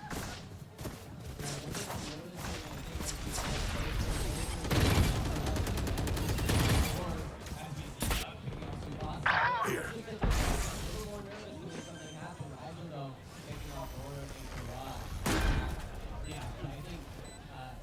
Chewy picking off Zuki with an aftershock in that game. Here. Yeah, that spike may have been planted down, but it came at the cost of Tuki Williams' life here. UCLA now making their way back onto site. It's Andre though spraying down with the Omen from behind the scenes here, but it looks like the defuse is still happening. Andre finding the kill of D-Chewy. Do they know they're still defusing though? But no, he doesn't. Ultimately, defenders will get to see, but not with Andre claims 3 using that Odin signature Odin of his. That's right, Andre showing off his abilities again. We saw it last week versus Hawaii. I was hoping they turned it out today. Using that Odin in that cheeky spot to cover the defuse, but Andre just had a little bit too much work to do, I think, with that spot. Was able to pick off 2 diffusers, but UCLA's numbers showed through. I think UCLA also played the sound cues very effectively. I think Andre didn't even realize that the defuse was still going on even after he took down D Chewy. He just didn't expect that many people to be body blocking for him. Even though he took down the defuse, they didn't know they had UCLA just had a few more men to spare. Yeah.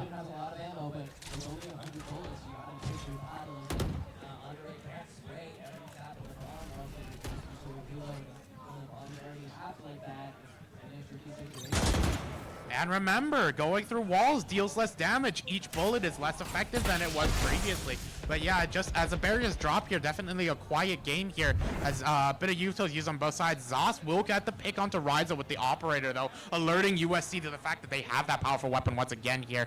A bit of paranoia used across the sides. So it looks like a few stuns as well. But ultimately, a bit of bullet fire seen here on B side. They know there's something up here. Looks like some Killjoy mollies will be detonated as a plant is going to go down. Zos finds a pick on Zabasa as Dookie finds one on Kong. Ultimately, Spike was denied, but USC knows that their time is pretty limited. They gotta get that bomb down, and they do. Spike is planted. USC immediately tries to retreat, but UCLA was ready. D Chewy coming from behind finds a kill on Dookie William and Zos, and it ultimately ends with UCLA claiming the defuse and going 2-0. I've tried explosions. Not the fan. Defenders win. For their sake, I'm glad it's over. And take another map out from the bottom of USC. A great donation to UCLA, taking that challenge from USC, making things happen. Yeah, very well played to both sides. We saw some interesting strategies come on out, but ultimately UCLA just put that pressure on the gas a bit more than USC could handle. The first round of Yeet Conquest here on stage 1 will be going to UCLA as we move on to, I do believe, Overwatch.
so much for waiting. I know that there's been a little bit of some technical issues going around, but thank you all for your patience. Really great job on those Valorant matches. Great to see them come out here. And we're going to be moving into the Overwatch 2 section of the night. So this is... we got something moving right there. So stage 1, we saw UCLA taking 2-0 from Valorant in our Valorant matches, unfortunately, and then Tetris unfortunately also lost. We don't have the scores for that one, but yeah, there will be Smash Bros playing right now. So if you're interested in that, please go check them out over at stage 2. But for now, we're going to be heading into Overwatch 2. We actually saw this matchup last weekend at CECC West Regionals when both teams qualified there, and USC lost 0-3. So hopefully we'll be able to see a little bit more action this time. As we go into the first map, which is going to be Lijiang Tower. Now, my name is Ezzy, and I'm going to be your caster. This is, alongside me is Jojo Sawa, and Jojo Sawa. Later on, we'll be joined by Lily Boy as a third caster. But yeah, as we get taken in, tell us a little bit about Lijiang Tower. How does that map work, and what is important? Okay, yeah, well, nice to see everybody. My name is Sawa. Lijiang Tower, as you said, is a control map. So you're going to have pretty brawl-oriented team compositions here. What teams want to do is get up close and personal, and right now the meta, or the team compositions that's being played at the highest level, seems to be leading towards these really close encounter kind of comps. We're seeing a lot of Maga, we're seeing a lot of Orisa, we're seeing a lot of Reaper, Echo, Genji, people that can engage, people that can press W and go straight into the enemy team, maybe like bait out some ultimates in the process, but ults are going to come online really fast, and Lijiang's a great map for that. Close corners, and it's really good for that. All right, looks like we're going to be taken in to this first point. We do not see it just yet, but we will be going in. Yeah, so Brawl. Tell me about Brawl. What does Brawl mean? Brawl? It's kind of like the name implies. Imagine a boxing match, but in the form of Overwatch. You know, like, people are going to be up close and personal, playing really close. And, oh, looks like we're finally loading in here. Lijiang Tower, yes. Wait, Lijiang Control Center. Is this? This is the map's name. This is one Control Center. So it's a first to 2.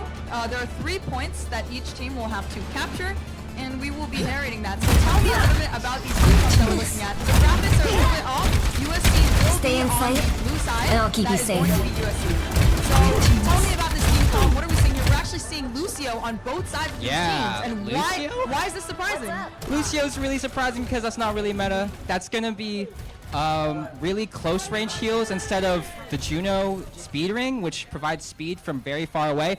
Looks like they're already going into the first team fight here, though. All right, so Jeho already trying to kind of move up this space, but UCLA has taken a lot of space really, really quickly. They're pushing out. Juno's doing as much as he can to push him out. He's able to take out Courier. That is the first kill of the map. The shout comes out from the Junker Queen. Aspect gets traded out, but USC is on a very aggressive push. Jeho gets very, very low. He's not taken out. The Xerxes and Consta is able to take them out, and at that point, it's just cleanup. Adel not really able to do much else here, besides hopefully survive. Oh! He's able to take it. He's able to trade out Consta, so now Consta is going to be onto that respawn timer. Maybe their team will be able to use that Lucio speed to be able to push in further and to push in fast before Consta is able to really fully engage on this fight. Now they're going onto this main point instead of taking high ground. Jeho just trying to lock it down here, get a little bit of poke damage. They're trading out utility. Nothing too aggressive just yet. Juno's trying to push out up that left side with the Genji. The shout comes out, so there's a little bit of utility being traded out. But Jeho is very, very low in this team comp with a Lucio here. You can't afford to be taking that much damage, and the rest of his team just falls. The rest of his team just falls down behind him. Yeah, UCLA doing such a good job of kiting the aggro from USC. They're taking these fights really slow. They're waiting the cooldown cycles for their side. Xerxes with extremely good missiles just to clean up the fight, and really good speed rings as well. They're doing a really good job of playing this push and pull narrative between USC and UCLA here. We're going to see if USC is finally able to find their footing in this next team fight. Right, Aspect gets taken out really early, but the Kitsune Rush is used. So there's no ultimates that are out yet. It's only the Kitsune Rush. The Xerxes comes out with the Orbital, which is going to be changing. It's going onto the point. No one's really using it, but USC is already just getting absolutely swept. That Kitsune Rush was not enough to make up for the fact that Aspect got taken out so early on in this fight, especially in an ult fight. A bit of a split push from USC there. They really weren't grouped up together to take full advantage of that. Oh, there's another team fight right here. A really aggressive push immediately coming out. There's 2, 3, 4 ultimates coming out right in USC's spawn. Now that is not something that you can be allowed to do. They're touching spawn doors? Yeah, UCLA is at 95%. UCLA has to do everything to be able to touch. Genji is trying to use his ultimate to be able to do a double dash and get in. He's able to take out Xerxes. That is the first death of the fight. ZZZ is traded out, but USC is now in a very good position to be able to retouch and hold. Aspect gets very low, but Ace is able to clean up Lime, and at that point, it's just cleanup for UCLA. USC is finally able to take the first couple percentages in this match on this point, while UCLA push all the way to overtime. Yeah, finally a team flip or a point flip there for the side of USC. And USC has ultimates. They have the ultimate advantage. It was a very good spot that they're in right now. We're seeing that beat come up for Ace. It looks like they might be able to use it aggressively here. Here it is, coming out right now. They're going to be pushing up to the high ground. Are they able to find anything, though? UCLA actually kiting that really well. But they're just looking to try to fight on point. Jeho trying to find something on the pile drive there, but not able to convert. Right, and they're a little bit split here. Ace gets taken out by Constant, not able to be traded. The Kitsune Rush comes out, but I don't know if they're going to be able to utilize that to make up for 2, 3 deaths on their team. Adol trying to get some kind of use out of his Kitsune Rush, but he's just not able to get one. 41% to 99%. UCLA takes the first point in this match. Talk to me about that. Yeah, it really just looked like USC was struggling with the Lucio Kiri composition. I mean, they had to play a little bit together there, but they're not really playing the side angles extremely well. They're a bit disconnected in terms of their dives when it comes to this ball comp. And what I really want to see is if they're going to actually stick to this Lucio comp. I mean, Juno, Brig is a tried and true combination. Sure, Tropic Gem 50 is playing that Lucio, playing it very well, but we have to see if this backline is actually survivable. I mean, it was Ace, it was Adol, one of those two dying first every fight, so we need to see if they're able to live up to their names and stay in the fight. And we're actually seeing a Widowmaker pick from Courier here on UCLA side, which is going to be interesting on this map, just because of how close up. Lucio and Reinhardt getting really aggressive, pushing all the way up to USC's bridge. Jeho got a little bit out of position. He's very low. He has to fall all the way back. Oh, but Lime is pushing all the way in, not able to get anything. Lucio and Jeho are taken out, and at that point it's just cleanup. Aspect not really able to do much. Adol being pushed all the way back to spawn. That is a really aggressive push, and Consta just coming right behind and just cleaning up, taking 2. That is not a position that you want your team to be in. And ZZZ getting taken out right here. That's going to stall USC for another 10 to 15 seconds before they can make another attempt and another team fight. It's going to be really tough for USC to try and push into this. I mean, a Ryan comp with the Pharah, the Widow, the Lucio, Juno. I mean, that's speed on speed. These guys can cover so much of the map at once with their abilities. Speed and LOS. There's so many lines of sight that are being pushed up. Their speed, they can be really aggressive. Amp is already forced out from Tropic, but Consta just getting that pick before the fight, and then it just spirals like they're just getting steamrolled and clean up. You know, so they get that one pick, and then it's over. The fight's already over. Yes, this is the same story playing out here as time and time again. Consta's able to find these crucial picks, but that's Lime. Hello. Lime goes off the map in a beautiful show of companionship with USC's deaths. Yeah. That was solidarity right there. Thank you, Lime. But UCLA coming up on 50%, 60% before USC is going to be able to attempt another touch, another push. Ults are starting to come online on sides of UCLA. Reinhardt Live? again into the. Oh, Ace Boop is crazy. Able to get a red boop in this season 13. Juno is pushing in to the site, and Tropic Gem is able to take out Aspect, but it's not enough. Ace gets another kill, and hopefully they clean up Xerxes, and USC is going to hopefully here at 75% finally be able to push in. And that's really good for USC. I mean, 76%, that's not yet last fight territory, but Ace gets taken out in the cleanup fight because Ryan comes back into the fight, and now they're able to push really aggressively onto the point. USC is down both Big their shatter. supports.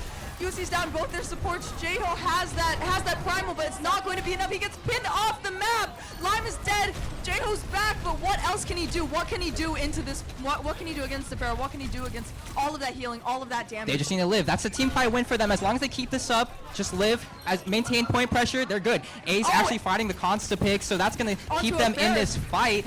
But let's see if they're able to maintain it. Oh, Lime comes in with a return kill, though. Lime comes in on the ball, and this is going to be really good for trying to stall. They're able to turn the point. They're going to get to 80-something%. USC has no ultimates online. They will be able to build beat in the next few moments, but is it going to be enough? Actually, there's no ults on either side.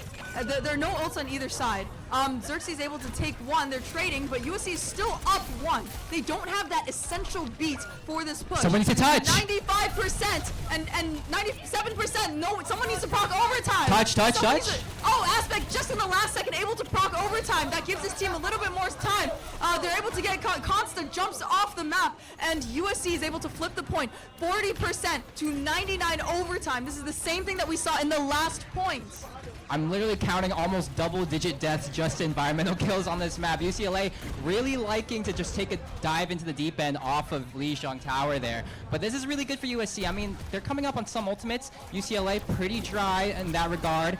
We're going to see if they're able to find something. Oh, but Courier finds that really good opening pick onto Tracer. It's going to open things up, but that's a return kill. So we're seeing a couple different trades out. Again, Ace gets taken out with that critical beat. This could be really, really important. They're still stalling the point at 67%, but someone needs to touch in overtime. It's going to have to be Aspect, but there's just too many bodies in front of him. The first map goes to UCLA. Wow. That was a very chaotic Lijiang Tower submap on Garden. Really fast-paced there, but even though UCLA was having fun diving off the map, it doesn't look like USC was able to convert that into a victory. Right, and even when USC was able to get those kinds of picks, even if it was an early pick, even if it was a tank pick, they just weren't able to kind of converge together. It was a lot of separation. It just wasn't enough coordination. And that beat. What are we doing? I don't know. I mean, beat something. Anything, right? Please. We're going to be doing a little bit of swapping of lineup, so we'll just keep talking. Again, so what, enough dogging on USC. What was UCLA doing well? UCLA, I mean, they were just playing in the vision of Consta. Consta was having a constant threat on USC's backline. Ace and Adele, once again, they are being caught out by this primary fire from Consta, the Flex DPS, carrying UCLA for them. But Lime is also really good at just serving disruption to USC's team. I mean, that's dive Ryan. I was talking about playing Brawl, going up in your face, but this guy is choosing to charge offensively straight into your backline, straight off the map sometimes. And it was enough, because we saw that the first fight on Lijiang, the first fight on the what's it called? Garden? No. Control Center? No. What's the little circle one that we just watched? What's that one called? Garden. Yep. When Ryan charges in, almost crazily, like that is a crazy play to just immediately charge into all the way to the bridge. Yeah. But it's enough for Consta to be able to take 2, right?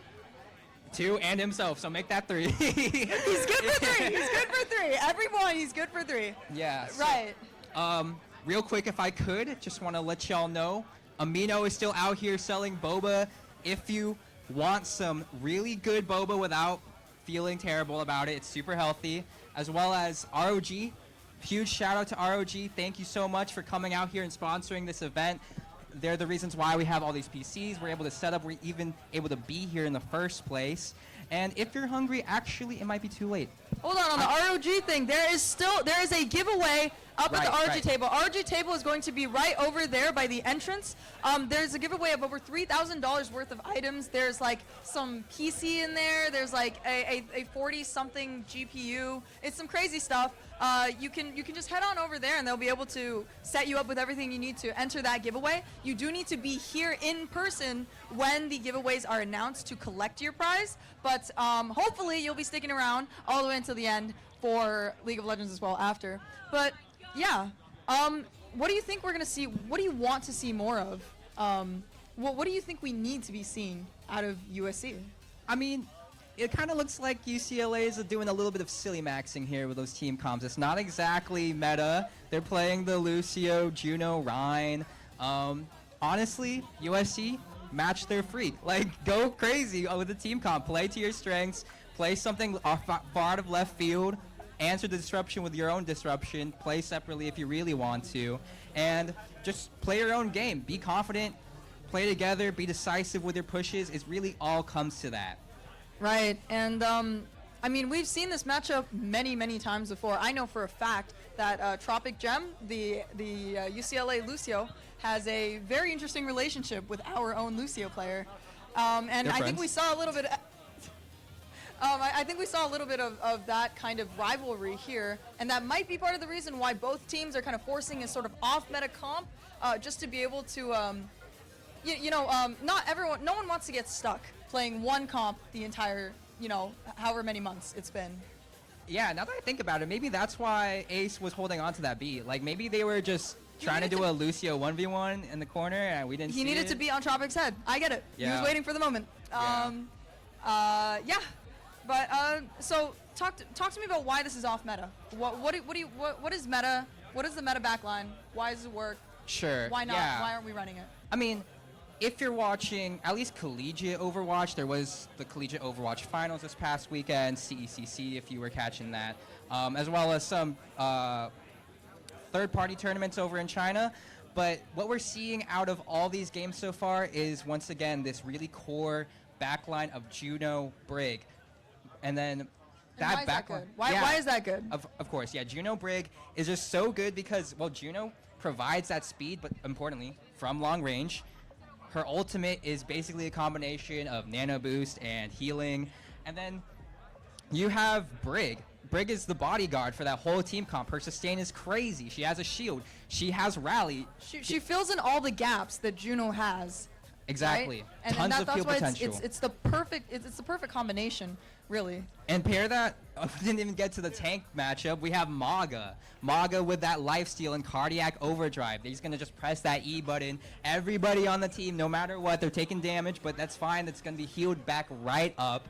And top that off with some good DPS characters, such as Reaper, playing in your face, Echo maybe, and... Oh. All right. Okay, just one moment. We will be right back after this brief intermission.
are back for the next map. I don't think we've decided the maps yet. They're still getting set up, but we're just going to be talking a little bit more about that. This is I go by Lily Boy. Lily Boy. Okay, and talk to me about what you think.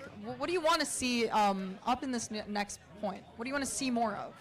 Yeah, I think we swapped out our tank, so hopefully a bit better brawl here. We know Junho's a bit more specialized for the dive tanks, but no shame to him. We all want to dive meta anyways. But yeah. Oh, you speak for yourself. I mean, you're a tank player, but when was the last time you played a dive character? Yeah, let's be real. Let's be so for real. Yeah, so we're gonna see a couple of what's it called? Of swaps in the USC team roster. We're gonna see we're going to see a new hit scan. Iris, our premier hit scan, our GOAT, my personal GOAT, right there. And Doom Guy, Hu Tao, Red Bunny are all coming in. These are some different names. The only one that remains strong is Ace. And it looks like, let's talk about these team comps. It looks like USC is going to be running a very, very meta comp. This is a very meta comp. Talk to me about what UCLA is doing.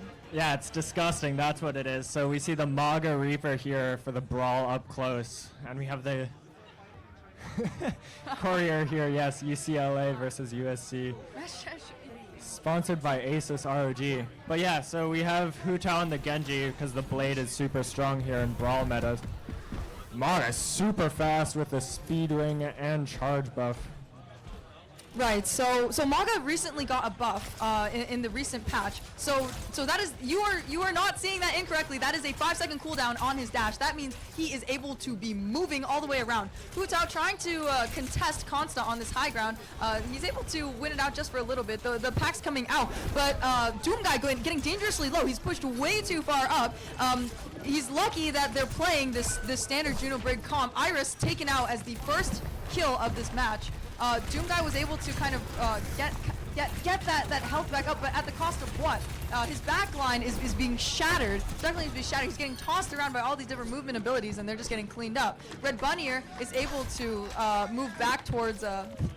Red Bunnier is able to move back. Consta having a little bit of this 1v1, a little hello there, trying to be a little bit silly maxing just a little bit before we go into this next team fight. Red Bunnier is actually, because of all that damage that his team has been taking, Red Bunnier is building his orbital much faster than JJ, and that is going to be essential. If they're able to build this quicker, they're going to be able to turn this climb. Doom Guy getting dangerously low, but then we're just seeing how strong that E is, but it's just not strong enough to keep him up when he's taking all that damage frontal, like just all that damage right in front. Especially against a team that is playing, especially against a team that is playing Sojourn and Junker Queen. That's just too much damage. It's not enough for his backline to only be looking at him, right? Right, yeah, so UCLA's comp is really specialized for that heavy burst damage with the JQ and the Sojourn, and we know that Maga really struggles with that because he has more of a passive heal over time.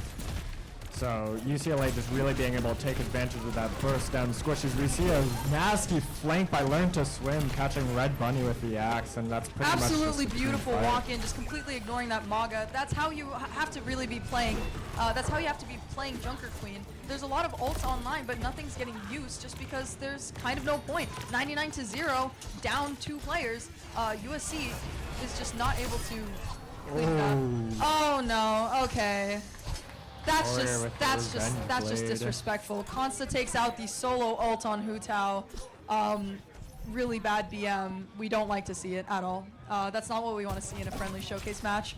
But anyway, we're coming up on to into a new ult fight. There's going to be about the USC does have the ult advantage by 1, but both Junos have our observer's getting a little bit lost, but Doom Guy able to take out Courier as a first pick. Unfortunately, Doom Guy's very low. He does have that E, so he's able to get to full health, and now USC has the man advantage. So hopefully they're going to be able to speed in and take advantage of this before they're able to come back. Both Juno ults are coming out, but USC's rally is going to come out and the beat. So there's a lot of ultimates being traded. Red Bunnier is not able to be sustained through all of these ults.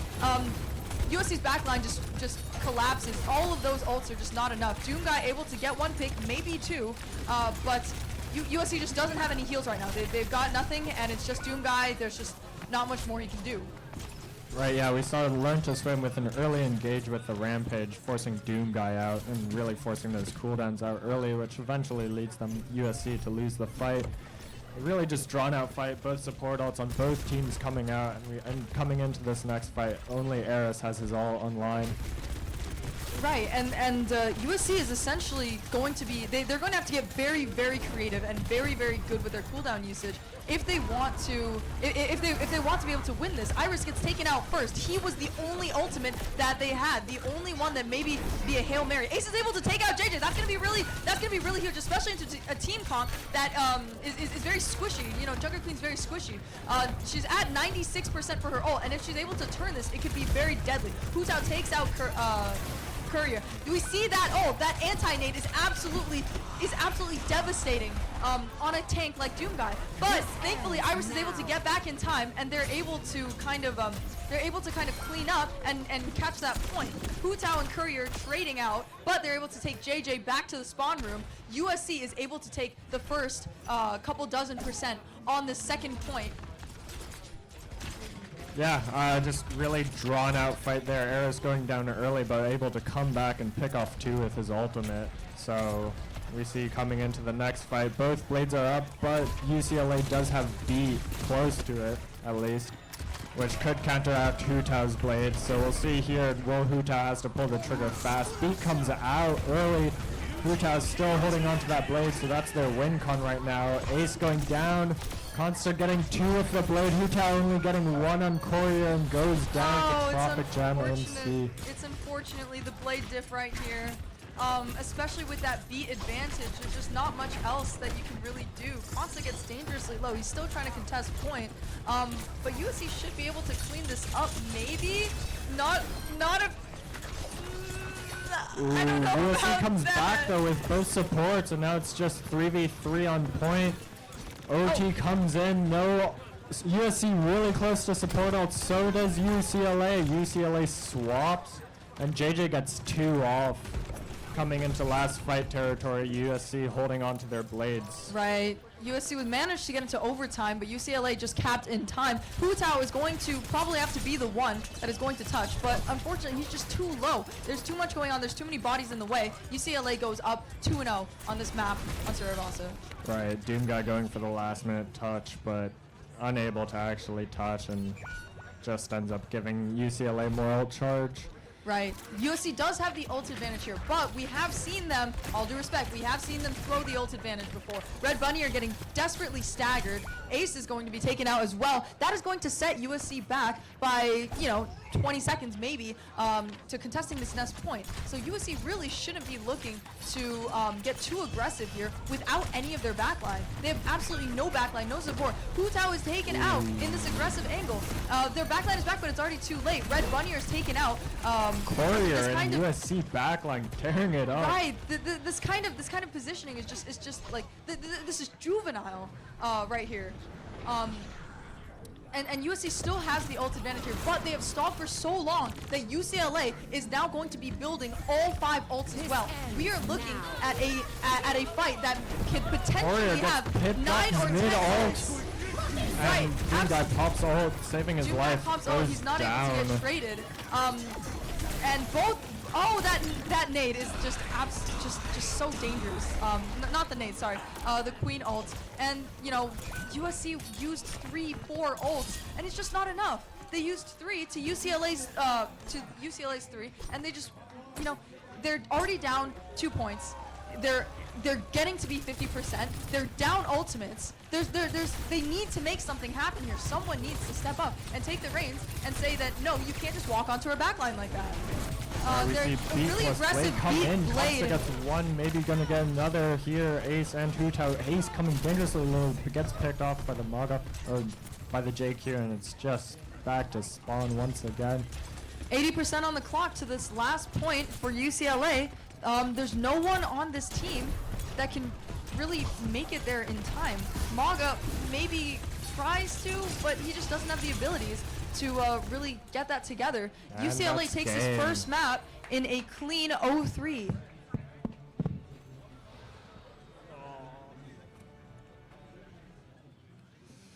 All right, so that was certainly a map Bit that we disappointing saw. to see, but I think UCLA just played better.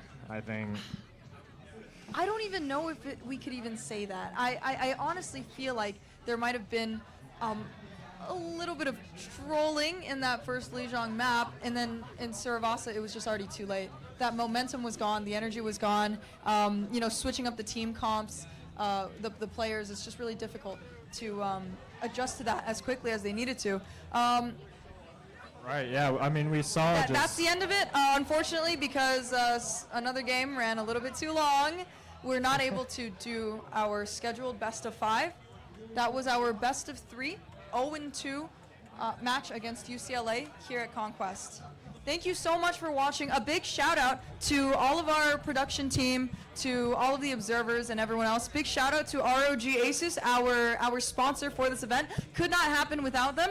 Again, one more time, there is a giveaway going on. Go sign up. Sign up for that. There's a lot of really, really amazing prizes that you can get all for free right here at USC. So that's it for right now. On stage 2, we still have Smash Bros going on. We still have Smash Bros on the other side. Rocket League will be playing at 9 o'clock on that map, on that stage. On this stage, League of Legends will be very, very soon. They're going to be on hopefully at 9, as long as everything goes well. Thank you all so much to everyone on stream and everyone.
Hello, everybody. Welcome back to Conquest. We're here for some League of Legends, which is amazing. We got a best of 3 series coming up. First of all, I just want to thank our sponsor of this event, ROG. Huge shout out to them. Also, shout out to the amazing boba tea that is here. If you haven't gotten some, make sure you go do that. And shout out to this ASUS giveaway. Make sure that you go enter it. Just scan a QR code. You get, I believe, like several entries, and you can win some really awesome prizes. So shout out to all of our sponsors for this event. We got some great League of Legends coming. How excited are you for this? I'm very excited. We have just come off of a tough loss in Overwatch, so let's hope we can turn it around in League of Legends here today. I have quite high hopes for our team. I do too. Yeah. I believe, and you know, I feel like at least I haven't casted League since the sort of like Worlds meta. So I'm used to seeing your Skarner and the like boring mids and all of that stuff. We got Corki back, kind of. We got Swain back. I don't know if we're gonna see any of this today, but the meta has started to shift a little bit, which I always enjoy. Something. Oh yeah, for sure. So I am really interested to see what kind of picks we bring out today, and what picks UCLA might bring out today as well. But I think a lot of priority is still going to be on that Skarner, which has still been so oppressive despite all the nerfs slapped on him. I really think it's going to be pick or ban, honestly, this entire series. And then as for high priority ADs, the Corki, like you mentioned, the Swain, like you mentioned, I think those are all going to be super strong, and maybe not necessarily as much as pick ban and not as high priority, but we could see, you know, those picks in many of the in 1 or 2 of the matches today easily. Yeah. Absolutely, and both of those picks are both flex. So you can pull that Swain mid, you can pull that Corki mid. I think Corki's usually better as your AD and Swain better mid. But Swain with think about this, that. Yeah, the flex. Yeah, the flex is just out of this world, especially for Swain. You can do so much with that pick. Will we see it today? I don't even know. Like you said, Skarner is still something that we know our jungler loves to pick, and he also likes picking the Udyr, which is sort of that other end of the matchup. Does typically really well into Skarner. Oh yeah, and he's actually been practicing a bit of this Trundle into Skarner. Really? It's actually, I've seen it a few times. It's not that bad. It's actually pretty good. I didn't expect it, to be honest, but he says, you know what, he swears by it, and if we see it today, I'll be impressed if it does well. So. Yeah. Also, we got Ambessa is now playable. Thoughts on Ambessa just in general? I don't think we're gonna see it. It's very mechanically intensive. Yeah, it requires, I feel like, a bit of time. Require a bit of investment to learn that champion. But if you can master this champion, I feel like it's super oppressive in lane and super oppressive also in team fights against certain compositions. I feel like she gets countered pretty hard by a lot of really easy to play stuff. Yes. Just raw stat checkers usually.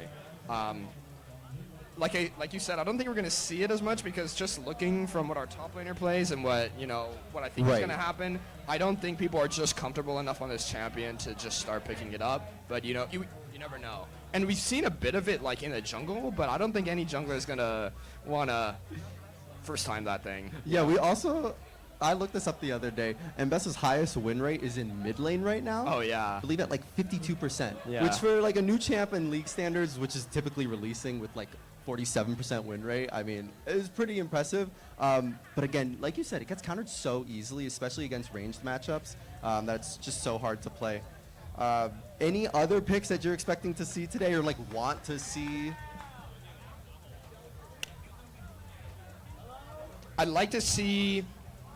I feel like support meta has been very, very stale. I agree. Yeah. And it's not been really changing too much. I feel like we're gonna get engage exchanges today. So people playing both sides of the engage matchup, the Leona, and then the response is going to be, the Nautilus, and the response is going to be the Leona. Yes. Or the Rel, and the response is going to be the All-Star. Very basic stuff like that. Right. I would love to see something, someone try something interesting, but I just don't think we're going to see it with how strong Engage has been the past few patches, and it hasn't changed in these last, the way people have been playing, especially in competitive. Yeah. In solo queue, you can make a different argument, but we're not playing solo queue here today. No, I totally agree with you. I mean, I would love to see like Enchantresses or at least something like maybe a Taric or like Milio. Oh yeah, for things sure. On those. And I think something yeah. like Milio we could see, but I definitely agree with you on that. Still waiting on players to get in, but we got a great League of Legends match coming up for you guys. Let's see. I mean, what else is there to talk about here for this? I mean, UCLA versus USC. This is my first time casting this matchup. Historically, we've done pretty well in the matchup. We've historically done pretty well in league, but you know, their team is new this year, so you know, maybe it's time UCLA turns it all around this year. But you know what? You're in our home territory. What can we say? This is home territory. Exactly. And other games-wise today hasn't really been going in USC's favor. So there's we need this win. We need this win. Yeah, there's a lot of pressure, I would say, right now if you're a player for USC because like this is the last game of the night on this stage. Rocket League is going to be happening on that stage probably around 9:30. After Smash finishes their thing. So it's just a lot of pressure riding on the players, and I think it's really up to them to stay cool, calm, and collected here. As you see, Valorant get 2-0'd, Overwatch got 2-0'd. Both of these games just really unfortunate, especially the second match of Valorant was just such a heartbreaking loss. that was rough. That was unfortunate. I thought they would really turn that one around. I thought, you know, they got hammered in the first match, and then the second match it looks so close, and they're just there, and it's just not enough. Yeah. Right. And then coming back off of Overwatch was just such a fast-paced game where you have to stay locked in consistently. I mean, League of Legends, it's really a lot of the game is mental. And when all of your other teams have been battered and bruised, it's just really about staying locked in and you just got to be optimistic as the game goes on because you never know what could happen if you get behind early. Because that's been something that I've seen, at least I've casted JV only so far, but I know with JV, getting behind early didn't always mean a defeat if you stayed locked in. Yeah, for sure. And I think the same thing also applies to varsity.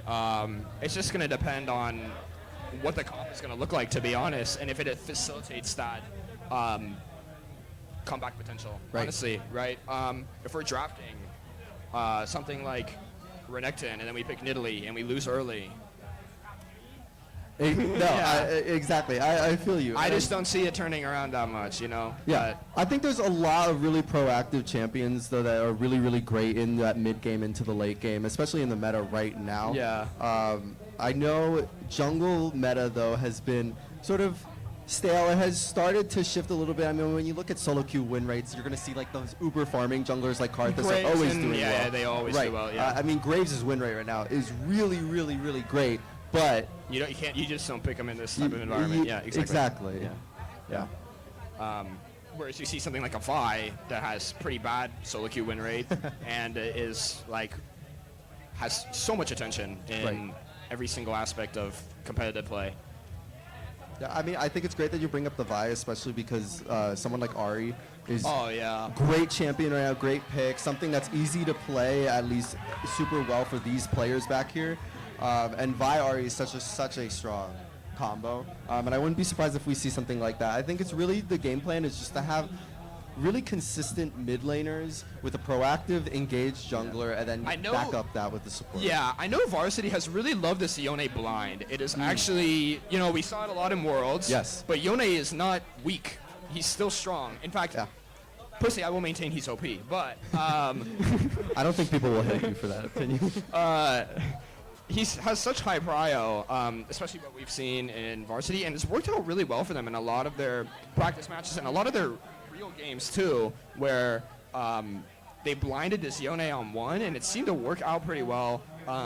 Blade never really seems to lose lane, ever, and kind of goes even all the time, and that's kind of all you need out of a Yone. You don't need to be killing a million people, because your champion does insane damage late game for, you know, zero reason. And then, with like 2 items. Or an item and a half.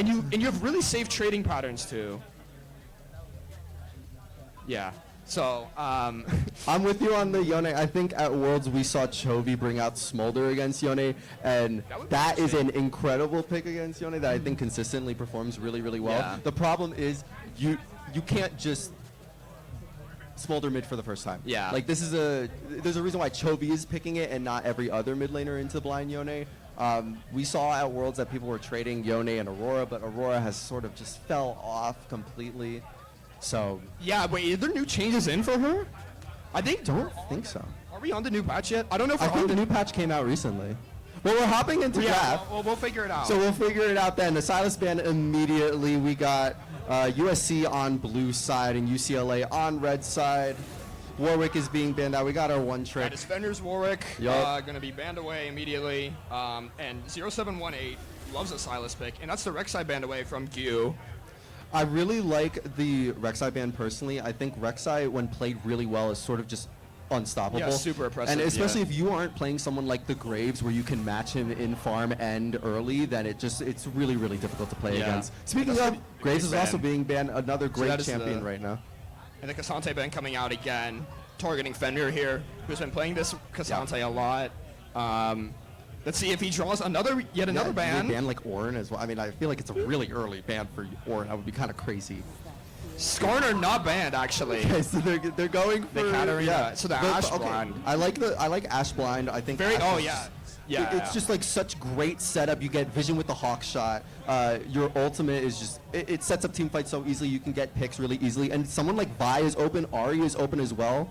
So I mean they could go for a pick comp solo right here. Yeah, and I think Ash has been really high prio all along here for a lot of teams, right? We saw it a lot in Worlds too, right? Yeah. Ash super high prio. Whoever seems to get Ash seems to win. It's ridiculous, right? Yeah. For all the reasons that you mentioned, but the one issue with Ash always is that if you're being ran into, she literally has no escape. Yeah. Unlike someone like Jin, who at least has a really heavy move speed to try and dash around the team fight, Ash, when locked down, is really hard. They were hovering Nautilus, but they go to the Rel instead. I'm actually surprised to see the support blind here. That's going to draw the support counter, probably on 3 here, on blue 3. Should be. Oh no, the Skarner. Okay. So the Volibear picked away.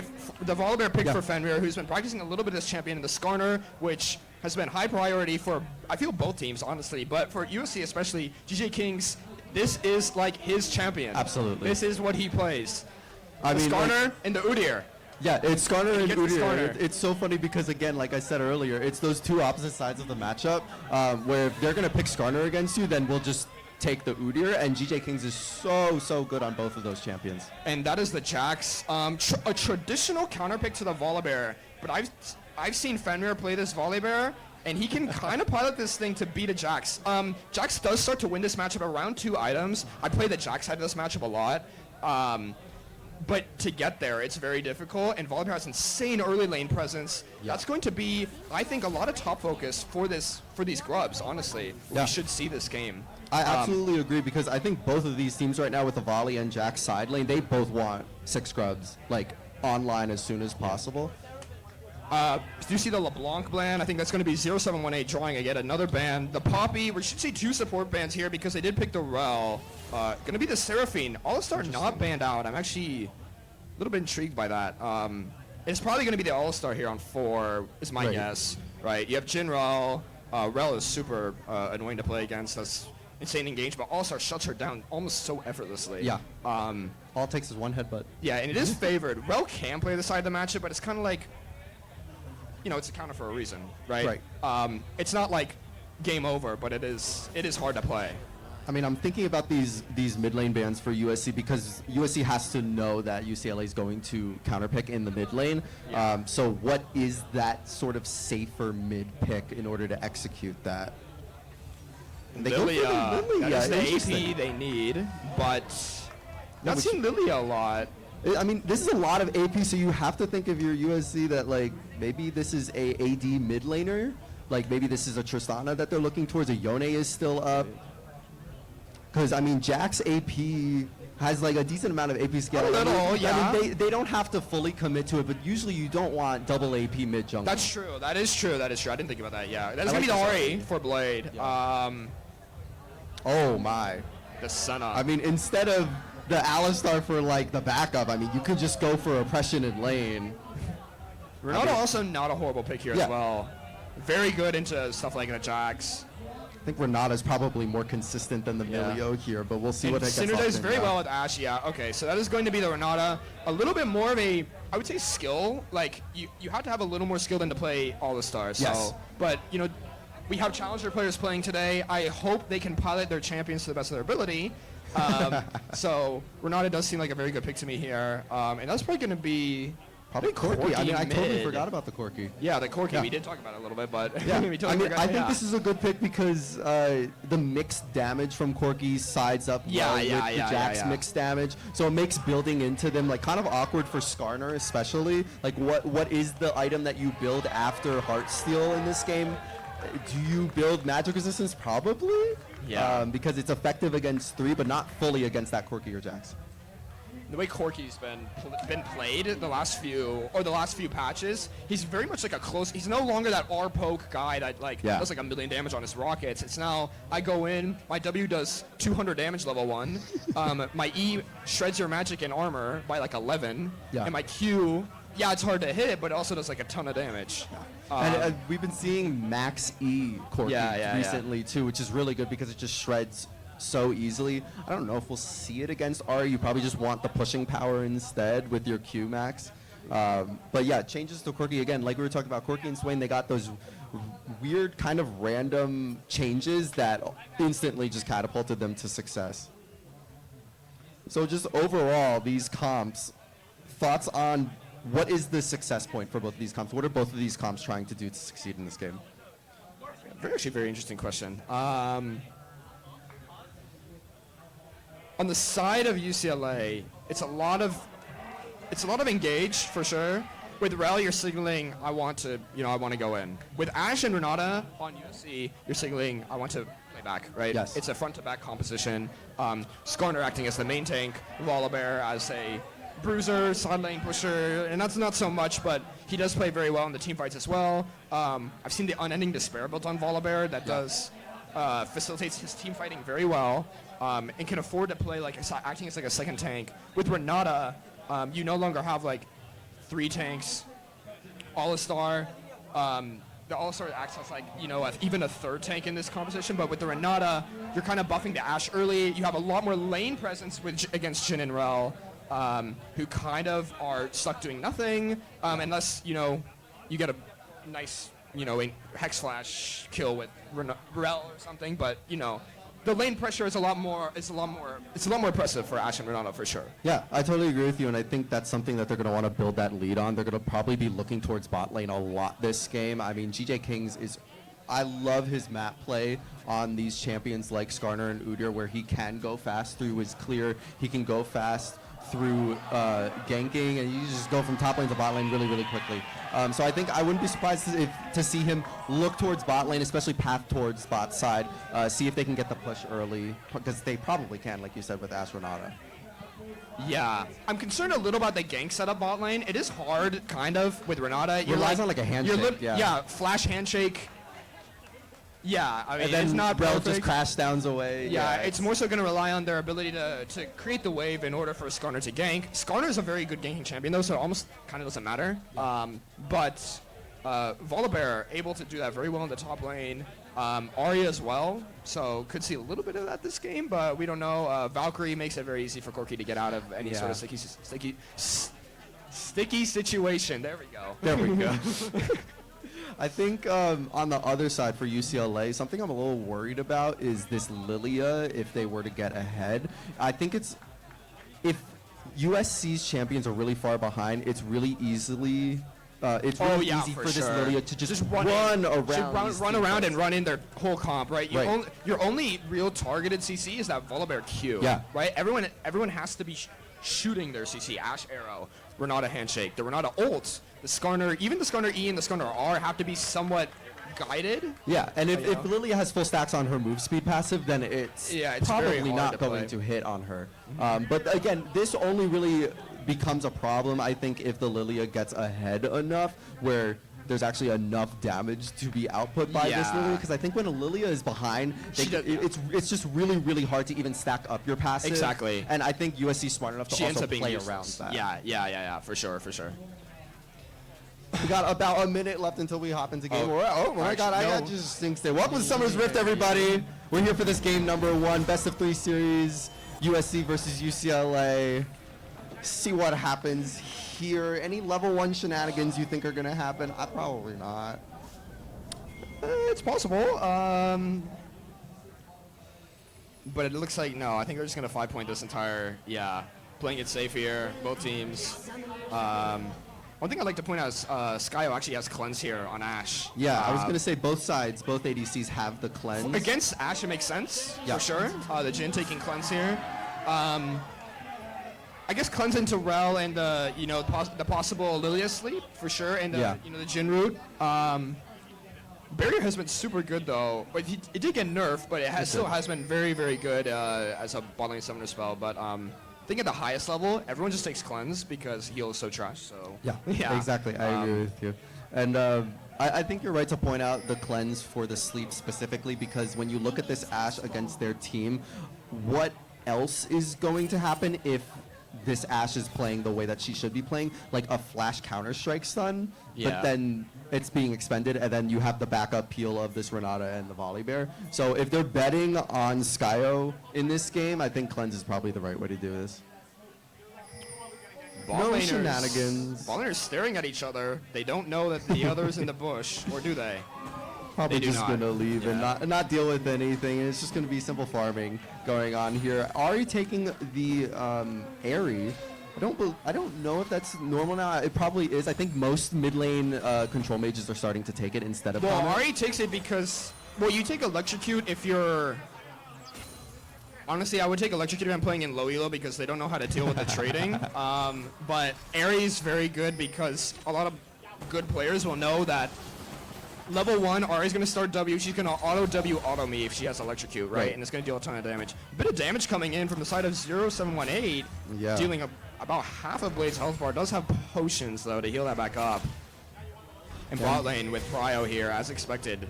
Level 2 on both Lucas Liu and Skyo. This is sort of what I expected from all of these lanes, especially top side. I mean, this Jax just can't even walk up quite just yet.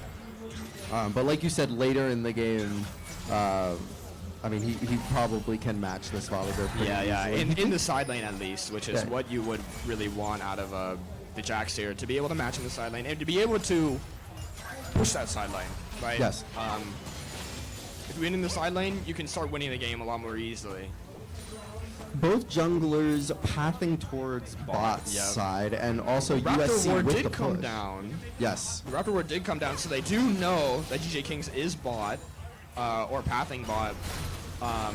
No wards yet on this Lily, I don't think, from what I can tell. A little bit of a trade here coming onto Fenrir. Yeah, Nurture going in with the Counter-Strike. Again, I think just trying to like push this wave in. If you're Fenrir, then maybe take a back or just... at least he has another potion because he took Doran's Ring. Takes a turret shot, though. Falls dangerously low. Yeah, so he'll have to take a back here, but able to push that wave, and he can probably TP back and just catch this wave. Bot wave is no longer fully pushing. In fact, Fenrir's back just got stopped. It's a big shield coming down with the storm. And can he actually successfully trade back here? He's going to have to flash away. Nurture does have to use the flash, and will use it for first blood. GJ Kings now is taken low. Bailout is trying to come through, but it doesn't come through before he's killed. Skyo picks up one on the reverse. Flash forward by Gyu sets up a double kill for him. And now Skyo's in a lot of trouble as well. It's a triple kill for Gyu on this Lilia.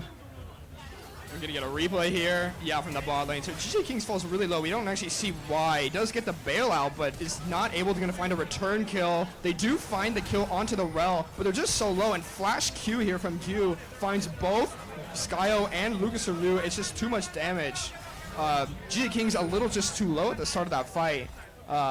Shame we didn't get a little more see why he got so low, but yeah. Super unfortunate fight happening. And that is going to be 3-0 for Lilia. Yeah. So. I mean, this is exactly what we were talking about. The Lilia is now ahead, which is a bit of a problem.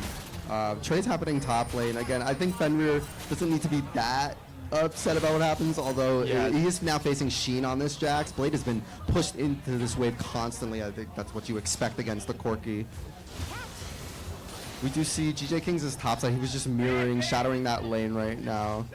Corki's going to try and spot him, but I don't believe he will. Or he actually did, I think. He's starting to ping, so they know where GJ Kings is on that top side. A little bit of trade coming in for the top side. Not much here. Yeah, Lilia now has the Haunting Guys. Haunting Guys, right. Yeah, the Haunting Guys. 4 minutes. 5 minutes. Haunting Guys. And Jhin also with the Serrated Dirk. Ashe, Skyo only backing with a Rectrix. So Jhin going to be also pretty strong in this lane. I should still see Renata's oppressive laning phase deal or be able to gain prio in this lane no matter what. Million is pushing bot side as well. Could possibly look for the dragon here. He's probably going to see it played next. Yeah, I mean, both junglers bot side, but, you know, obviously when you're looking at items, I mean, it's totally in favor of UCLA. I will say Skyo did not expend flash in that last fight. But Lucas Erlo's sums are all down, and Zeka on the other side. Or Zekai. Did expend his flash, does have cleanse up still. So GJ King's going to get this scuttle. I think that's a great move by him. Going to build some vision, so at least they know if UCLA is moving towards that drag tide instead of a play elsewhere. But bot lane gets pushed, and they sort of have control over this river right now. Pings are coming down from UCLA to possibly look into the river. Did that spot? Yeah, I think it is, yeah. The phosphorus bomb grants vision in that area, and GJ Kings get spotted out. But they still have clean vision over this bot side river. But the problem is this item difference. They know that they do not win in a straight up fight if everything goes as planned for UCLA. So we're going to see if they can try and pinch them here, although Blade might be in a bad spot. He's going to jump in with the Spirit Rush and instantly charm Cuddly Kraken. He's in a bad spot, but he flashes away just quick enough. Double kill and shutdown going over to Skyo. This looks like a great fight for USC. Triple kill for Skyo. Can he finish off Zekai here? Yes, he can! That's a big quadra kill for this Ashe. And they can probably take this dragon as well. Yeah, so Blade does all forward here and is going to secure the kill on Cuddly Kraken. Crucially, the bailout actually saves her here. The Ignite comes down and saves all of her HP. GJ Kings does fall, but Skyo, there's just too many members of USC left for Zekai to be able to deal with the rest of them. Very, very well played from the Renata there to get that bailout in time, and very well played from Blade, honestly. Having the, just the aggression, honestly, to go in there, I was definitely not expecting that. No, I was scared, honestly, looking at it. Like, because he's dashed into like so many people and finds and gets Cuddly Kraken solo in that Ignite, just perfectly timed with the bailout. Yeah. Keeps her in the fight. It looks like Blade was going to get pinched there by the him flashing in with the Spirit Rush and then landing a charm immediately on that rel just meant like there was nothing that anything could happen. Come down here. Hex Flash is going to connect, and then the stun lands onto Blade, and Blade moves a little bit too far up into Grubs, and that just means 3 Grubs and a kill go over to UCLA. But unfortunate there. Honestly, kind of wasn't watching to see what happened there, but a little bit of a fight over this jungle here. But do they know that the rest of UCLA has arrived as well? GJ Kings unfortunately whips the ultimate, and now Lucas Erlu is in a really bad spot, going to fall now to Nurture. I don't think USC knew that they were going to stay there, but Enchanted Crystal Hour goes down onto the bot side, instant cleanse by Zekai, but I think Skyo could just instantly get this one-on-one. Nice play. Skyo 6-1 Kraken Slayer on this Ashe. 6-1, yeah. Amazing player here. It's just the damage from Ashe. She just has she just got a quadra kill beforehand. Just has the item advantage. The Kraken Slayer is doing so much damage, and it's like I just can't stand there. I mean, that is just a crucial mistake there. Doesn't matter if you have the cleanse. The slowing effect from Ashe's Q or her passive just does so much there to keep you in the fight. Actually, in the fight in this case, yeah. The one thing I will say is Skyo did use Flash there. Oh, yeah. So it does mean that Flash is probably going to be down for this next drag. It's in 3 minutes. Yeah, but any potential gank, yes. Yeah, but any potential gank, so he does need to be mindful, definitely. And Renata's roaming around trying to get vision into this top side, while Lilia is top side of red. This Blade is eternally pushed in here, nothing to do here, but so is Nurture. CS lead-wise, I mean, bot lane is really where you need to look at. If you're USC, it's all going to be Skyo in this game. That's where you got to put your support. I mean, that's double the gold of Zekai right here. 5,000 gold. Yeah. The one concern I definitely have is, again, this Lilia did get a triple kill early. Almost has Leandries fully built. Corky Erdy has Collector 3-1 as well. These are champions that are like kind of hard for Ashe to deal with. The Counter-Strike lands on the top side. Fenrir is looking to trade back. Stormbringer is going to come out to try and escape. Uses Flash as well. Gyu does not have the ultimate available, but I don't think it will matter. Fenrir is going to fall here. Another kill goes over to Nurture. Now 3-0 on this Jax. Yeah, we can get a replay here. I mean, just the gank here coming down. does get spotted, but it's just way too late at this point. There's no escape from the Volibear at this point. And he burnt so much to get out here as well. The flash, the Q, it's just the slow from Lilia also coming down is not helping his prospects of escaping this gank, or possibly even 2v1ing it. Yeah, I mean, I think the one like full team fight that happened in this game was very cleanly in USC's favor, and it was where Skyo was able to shine. It's just been a story of USC getting caught out right now, and so I think it's really just about like playing steady for the next couple of minutes to keep this Ashe ahead and just support behind him. But you don't want the game to go too long, and that's really the scary part. Yeah, and playing for the objectives. Like, I think the objective fight is where USC is really going to shine, especially with this Renato ult that we haven't really talked about too much. Right now, the bailout is nice, and it can keep people in the fight for a lot longer than they should be. But the Renato ult is going to be devastating. Honestly, for this entire game against both the Jax and the Corki, and also just the general CC that it provides. Absolutely, and I think it's good that GJ Kings is bot side right now because they still have an item advantage here, and if you can continue to just boost this Ashe ahead as we've been talking about, it's just gonna be phenomenal in these late game objective fights. And Q gonna get a ward in the enemy jungle. Probably was looking to invade there, but not going to be able to find too much. Does have the Lilting Lullaby available now and is topside while Dragon is spawning in 40 seconds. GJ Kings looks like he's looking for a dive. Yeah, looking for a dive. But they could just push him off this wave, get plates here, and I think that's... I mean, USC's probably definitely happy for that. I don't think the dive is possible with a full HP Rel there, so just posturing in order to possibly get... that is going to mean the Grubs do go over to UCLA, though. That is going to be 6 Grubs. Possibly, unless the USC can do something about it, but it does not look like that is possible from where people are on the map at this point. Yeah, I mean, that's super scary facing a Jax that's already 3-0. I mean, these turrets are going to die so quickly. Side lane pressure going to be immense this game, and a really big problem for USC if he cannot be stopped. Now, on the flip side, though, Dragon has spawned, and GJ Kings is already on top of it, knows that this can probably just be secured easily with bot push still happening, especially since UCLA's bot lane did back just now. And that's 2 Dragons for USC. Next Dragon would put them at Soul Point. The question is, what is the Soul, right? So if it's Chemtech, we're probably a little bit upset. This turret dangerously low. But they're not going to secure it here, possibly not knowing where the enemy jungler is because just took Grubs.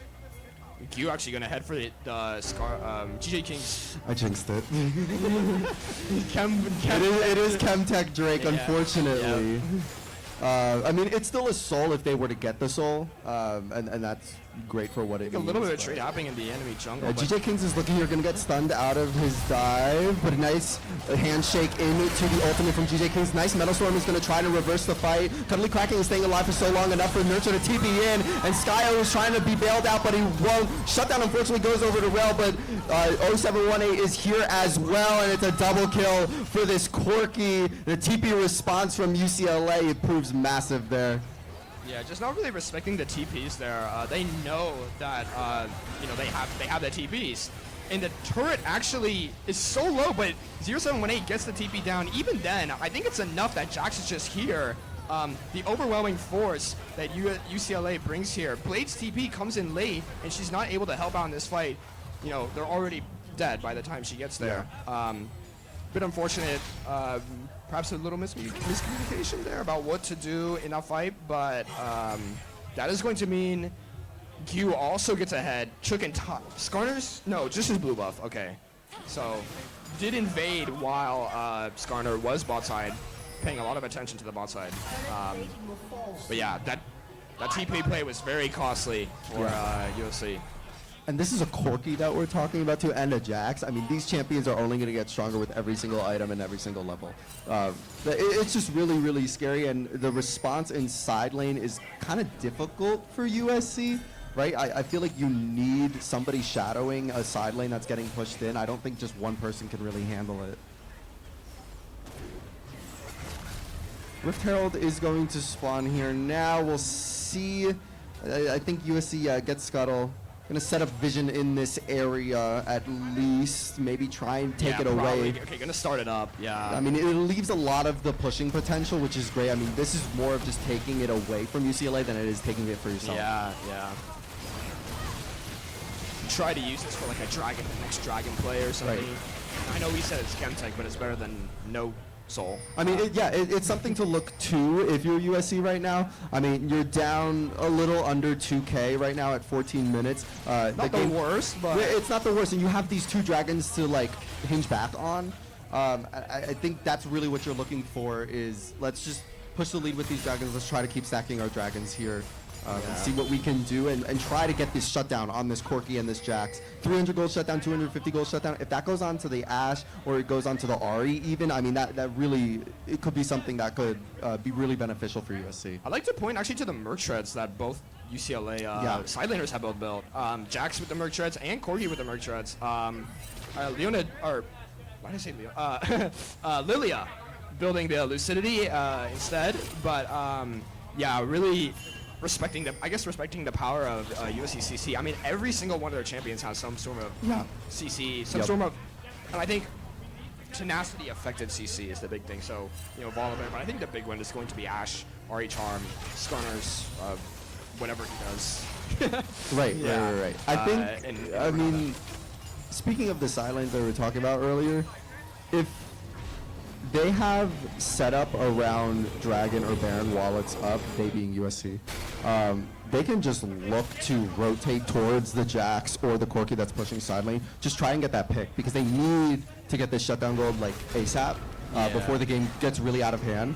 Fenrir is trading right now with Nurture here, but I mean, Nurture just doesn't seem to really care right now. He's going to end up using the Grandmaster at Arms ultimate and continue this trade. Fenrir's trying to heal up as much as possible here, but he's under turret right now. I think he's able to get away. Going to send an Enchanted Crystal out top lane, but it's not going to land. Nurture actually is taken really low. Fenrir did use his flash as well as Nurture, but Nurture is going to end up escaping. Yeah. Fenrir falls really low there, but Volibear has such a deceptive health bar. Yeah. I feel like it's a lot like Warwick in that sense. He just like, you know, if you have the W mark on him and he has ult and he has the E, right? That's like an extra almost like 1,000 HP that he has. That is just not registered, and it can bait people into a sense of false security, right? Besides getting the flash off of Nurture, they actually get the TP as well because he has to respond to that wave, which means that they don't have TP for Dragon, but Skyo overextended here. Lucas earlier is taken pretty low, gonna get Drowsy with the lifting lullaby and is trying to escape, but he's just gonna get blown up.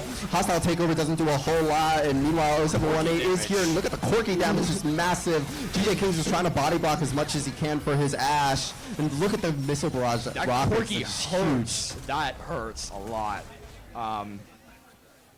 Gets up close and personal as Skyo, does like half his health bar, then shoots one of the bigger rockets, and just does so much damage. Wow. Lucas Lulu tries to dodge that, just gets hit by it, gets slowed up, sleeps, and has no real chance of getting it. Yeah, the E and the Q is enough to have his health bar. Right. It just does set up this Dragon for UCLA, so they're going to delay the soul. This is really good for UCLA here because, I mean, that was the one thing that USC really had something really good going for them is the Dragon advantage, but now starting to peel back on that, UCLA takes up one Chemtech.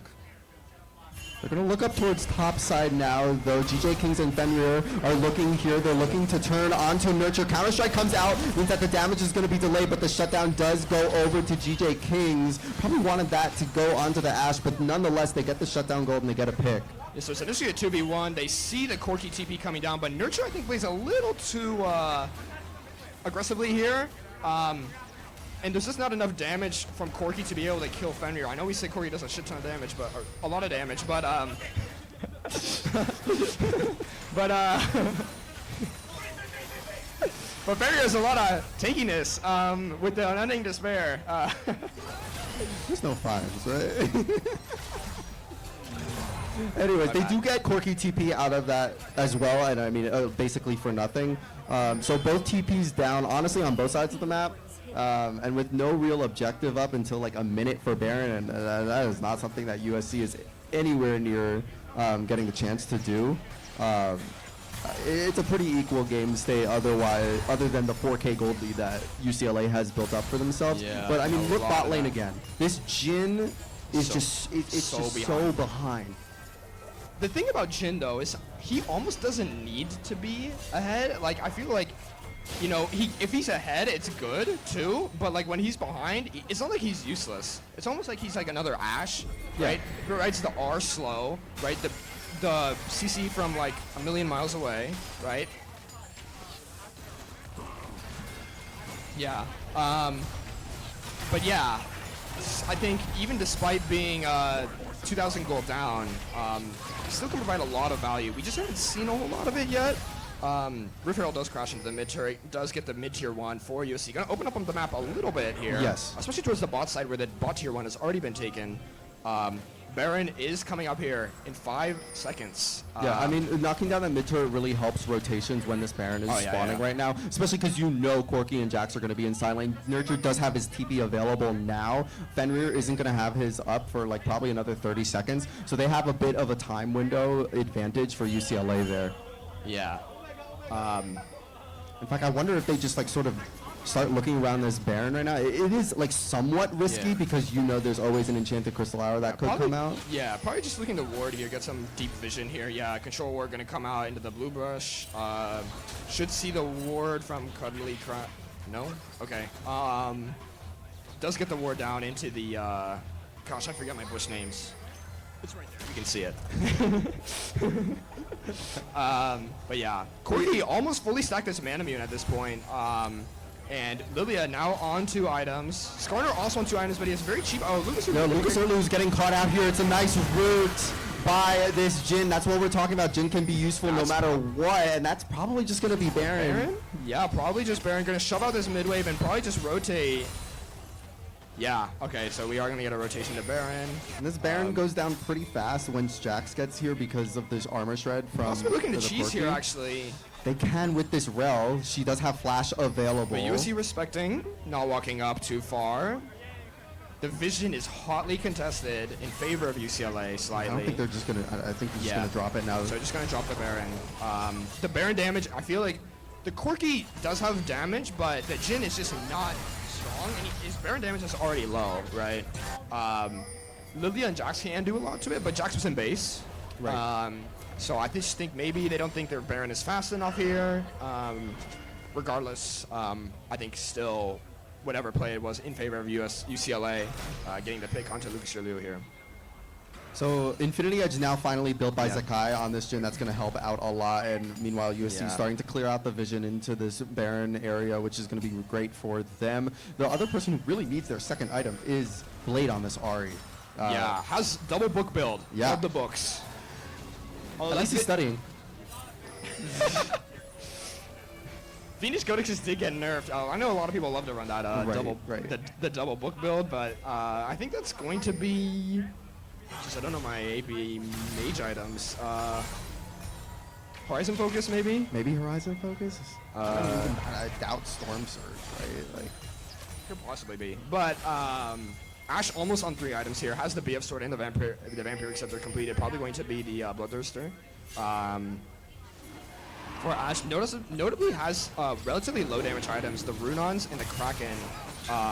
So Jhin, I feel like is better on this 2-item spike than Skyo is right now. Yeah, especially since Skyo not able to back for that BT, but they're looking in here. Stormbringer dives straight in. GJ Kings has dived in as well. He gets a 3-man ult, but there's a big distraction happening on the back line. Hostile Takeover is going to try and take over this fight, but it's probably not going to be enough. They just don't have the damage. Free firing in the background is Zakai. He picks up the last kill. That's going to be Dragon for UCLA and likely Baron as well. Crucial here. I think Fenrir gets bursted so quick. He gets a nice flank, but it's just not enough damage. GG Kings, like you said, gets a really amazing suppress here, but it's like a 9-man suppress. There's just, I think Cuddly Kraken dives in and just CCs everyone in the backline of USC, and they're not able to act on a nice shot there from Zakai to secure the final kill. But yeah, like I said, not enough to follow up onto GJ King's amazing suppression there from Skarner. Yeah, I think pointing out Cuddly Kraken distracting in the background is really important. I mean, he goes in with the crash down Metal Storm like immediately as soon as Fenrir goes in, meaning that basically all of USC's damage, which is on Skyo and somewhat on Blade, is now delayed. So even though GJ Kings gets a fantastic impale, there's just no damage. Because the damage is just being stalled by Cuddly Kraken. Yeah. And yes, he falls, but he's a rel, he's supposed to die. Yeah. Didn't you have number 1 most deaths at Worlds? I think so. Rel had most deaths Yeah. at Worlds. I voted Nautilus, and I'm pretty sure it was Rel. So I'm no, pretty sure you're right. I cannot deny that point. Well, all of a sudden, it's starting to get a bit out of hand for USC. 19 kills 8K to gold 9. gap. 8K gold at 24 minutes. Look at the shutdown gold. Oh, they're looking for the Enchanted Crystal Arrow. It's a nice reaction time, Valkyrie. though, from 0718. Dodged the Enchanted Crystal Arrow there. Nurture. At least they tried probably to get his flash as well because, I mean, usually it's hard to dodge that with just the Yeah. Valkyrie because if you screw up there, then you're probably just dead. Yeah. It's going to be a bit hard now for USC. The Siege going to come here from UCLA. Valdemar actually, Fenrir dueling Nurture here, falling pretty low. Nurture now with a lot of items, but Fenrir healing insane amount there. Yeah, there's no anti-heal built, honestly, on either side, but he's going to get Counter-Strike hit up, and he almost falls flash forward by Nurture. Can he stay alive? Oh, no, he can. Nurture is going to fall as well, though, so it's a trade 1-for-1, and shutdown gold going over to Skyo. I believe that was like 300 gold shutdown. That is somewhat in favor of USC there. The Siege now going to be a little bit harder to continue without all 5 of UCLA there. Fenrir's death honestly does not mean too much here, but that UCLA is going to secure the global red buff and all of USC's bottom jungle, and possibly going to look to play for this bot tier 2 with the remaining time on Baron. Yeah, I mean, I think because Nurture dies there, they can no longer Okay. sort of like push up in mid or top. They were probably trying to break open the base a little bit, Yeah. but Nurture gets a little bit too aggro and doesn't realize, oh wait, I actually have a shutdown on me. Maybe I shouldn't be doing this. Yeah, and also just can't continue the siege in general. It makes it easier for USC to now collapse on you. If you're pushing, if you're 3-1 on one lane, it's Right. very easy to force a fight in an uncomfortable situation. So just have to call it off. Yeah, they do not play for this bot tier 2, as probably they should. It does end up being Horizon focus for this Ahri, and I also want to point out there's shield bow now built on 0718 on this Corki, so it just makes it even harder for him to kill, especially because now in these teamfights he can just free fire with those missiles in the background. He doesn't really need to get up close and personal in these fights, and if he does, then he has shield bow as a back. Bloodthirster now completed for Skyo as well. A little bit of a lifesteal there as well, and damage.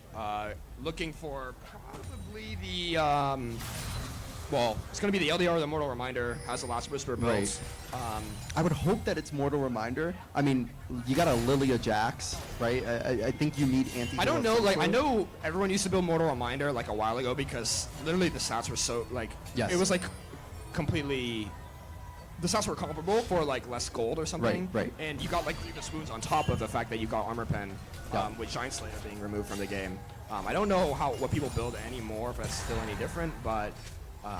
yeah, I think like you mentioned, could probably be the Mortal Reminder. Right, I mean, especially since it doesn't look like GJ Kings is going towards the Thornmail. Oh, yeah. So you Going have to build, imagine there's something yeah. there, especially Yeah. since now this Lilia has a Magice and a Riftmaker.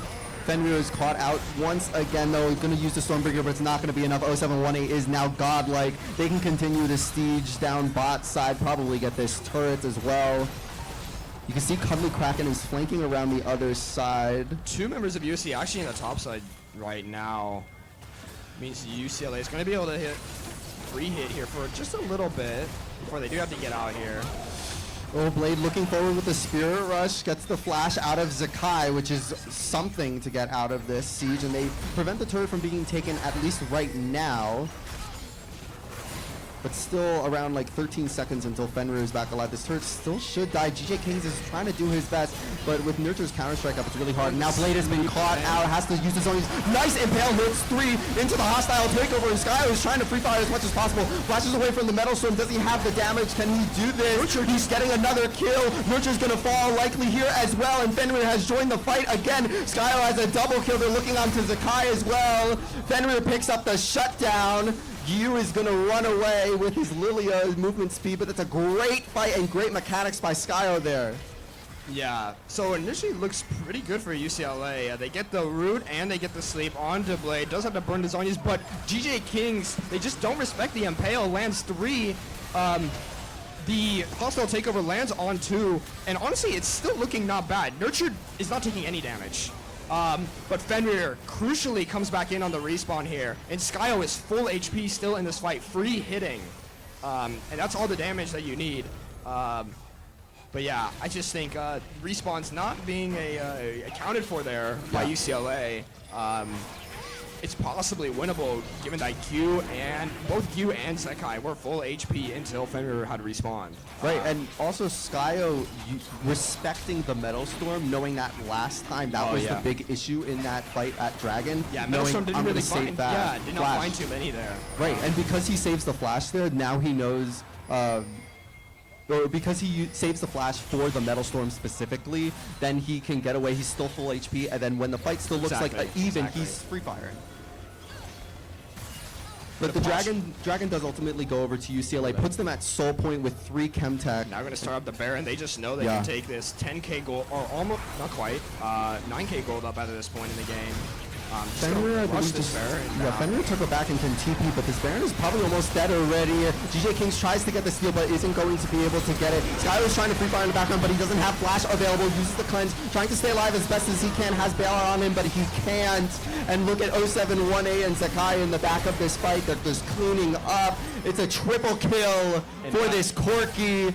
All the carries of UCLA are alive, and suddenly with Baron now on their side, the game has turned right back in their favor, and that might just be the game. Yeah, that is probably the game there. Respawn's about 30 seconds on all of USC here.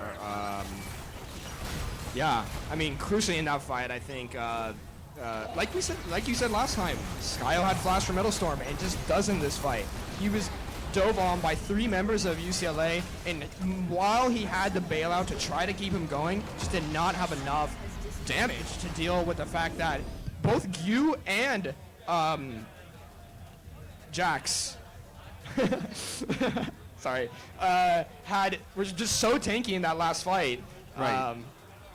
So yeah, a bit unfortunate there from USC. I think really well played. Honestly, there are a few key moments there from USC that I think, just a few fine touches, people playing slightly better, that we could fix this, and the game can look a lot different. Yeah, I absolutely agree with you. I think Skyo did an incredible job on the Ashe. I mean, that was really the highlight of this game specifically. So I think looking into this next game, that's something that they want to look towards, is keep the pressure bot side, keep having Skyo on someone that he's super comfortable with, that he can carry with, and just put a little bit more pressure on that side to get him further ahead. All right, well, I think that is going to be game 1 from us. We're actually going to just jump into game 2 pretty soon here. If we can get our... we'll be doing a little caster rotation. Yeah, so we're not going to go into intermission. We're going to just jump straight into game 2 because we are a little behind schedule. Yeah. Yeah. So thanks for joining us for game number 1. We'll have the new casters here. Yeah, we'll just both two different new casters here. Yes. To cast here, and they're just as good as us, so... Anyways, so enjoy game number 2, and we'll see if USC can come back for this one. Again, it's a best of 3 series, so all is on the line right now.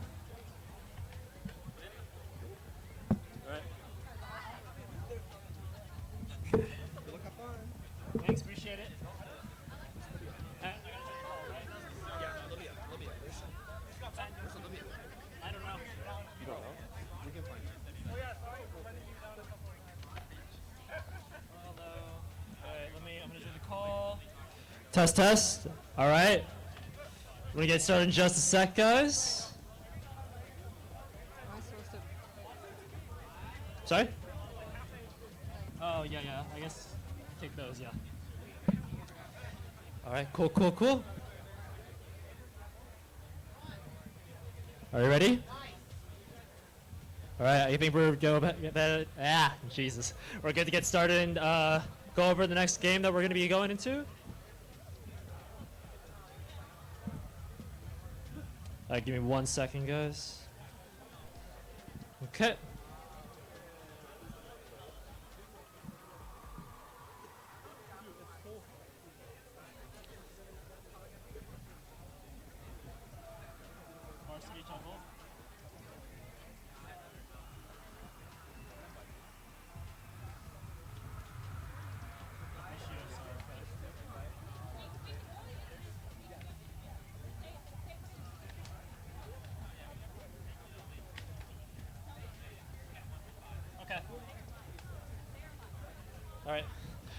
Alright guys, we're going to be going into a brief intermission. We're going to be making some swap outs for some players, and we're going to be right back with you guys soon.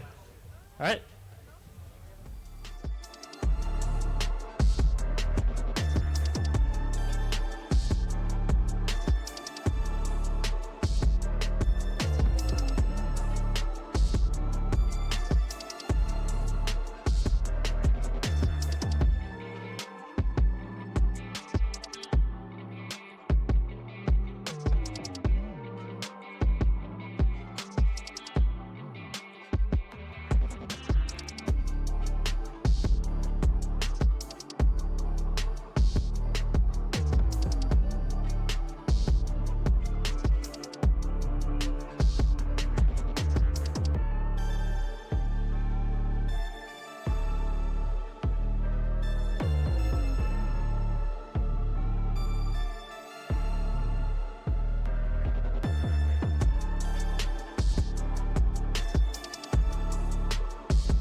All right, what's up, guys? How's it going? You guys ready for game 2?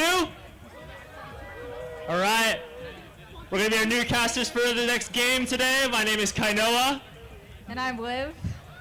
And we're going to be going into the next game. We do have some change to our cast, to our team, at least on USC's side. For top lane, we got Hey Will filling in, Capricioso in the jungle, and Levitate in the ADC role. It's going to be quite a different game this time.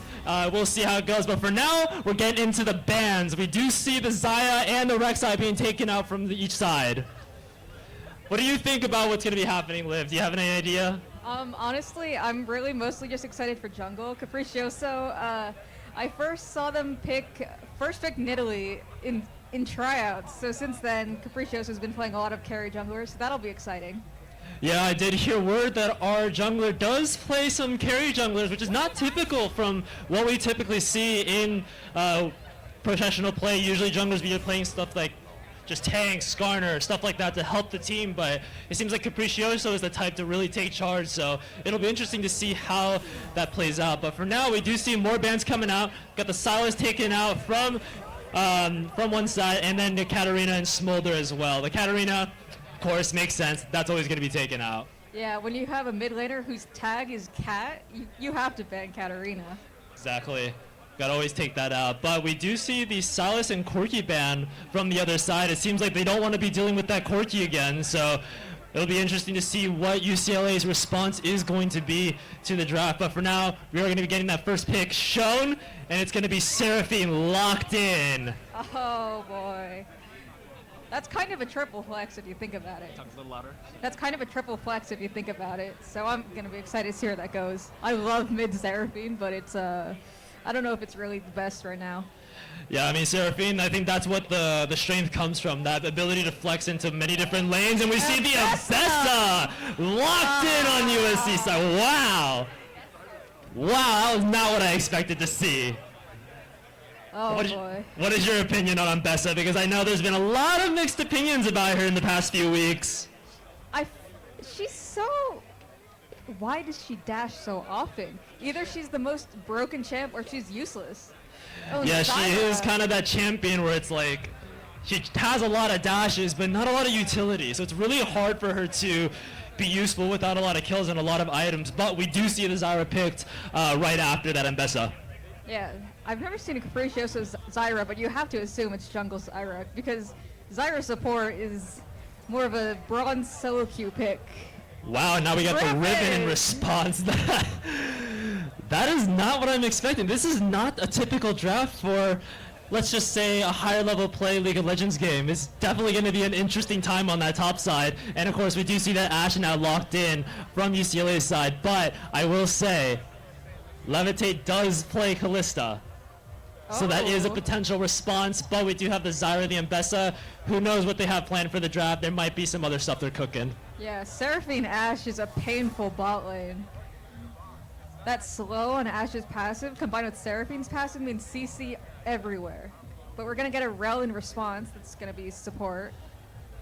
And I actually just got word that apparently Mr. Wilson, or Hey Will over here, is the number 4 Ambessa in America at the moment. Whoa. So that is going to be some exciting things to be seeing in that top side. We'll see how Riven fares into that. But We do see the Rel, of course, locked in, as I mentioned before. And now we got the LeBlanc taken away straight out. Kind of interesting to see what Blade is deciding to pick now, given that we got the Corki ban, we got the LeBlanc ban, still got mid and ADC to pick on the other side. I'm surprised to see the draft going the way it is, and now we see the affiliates taken out. All right, what are your thoughts then? We have UCLA, we still have I believe their jungler and their mid laner to pick as well. Do you have any thoughts of what maybe could be some good drafts on their side? Honestly, I'm not really great at draft, but for Blade, for our mid laner, I know she prefers melee mids, right? But we saw her on the Ahri last game, so maybe she'll lean towards more comfort here.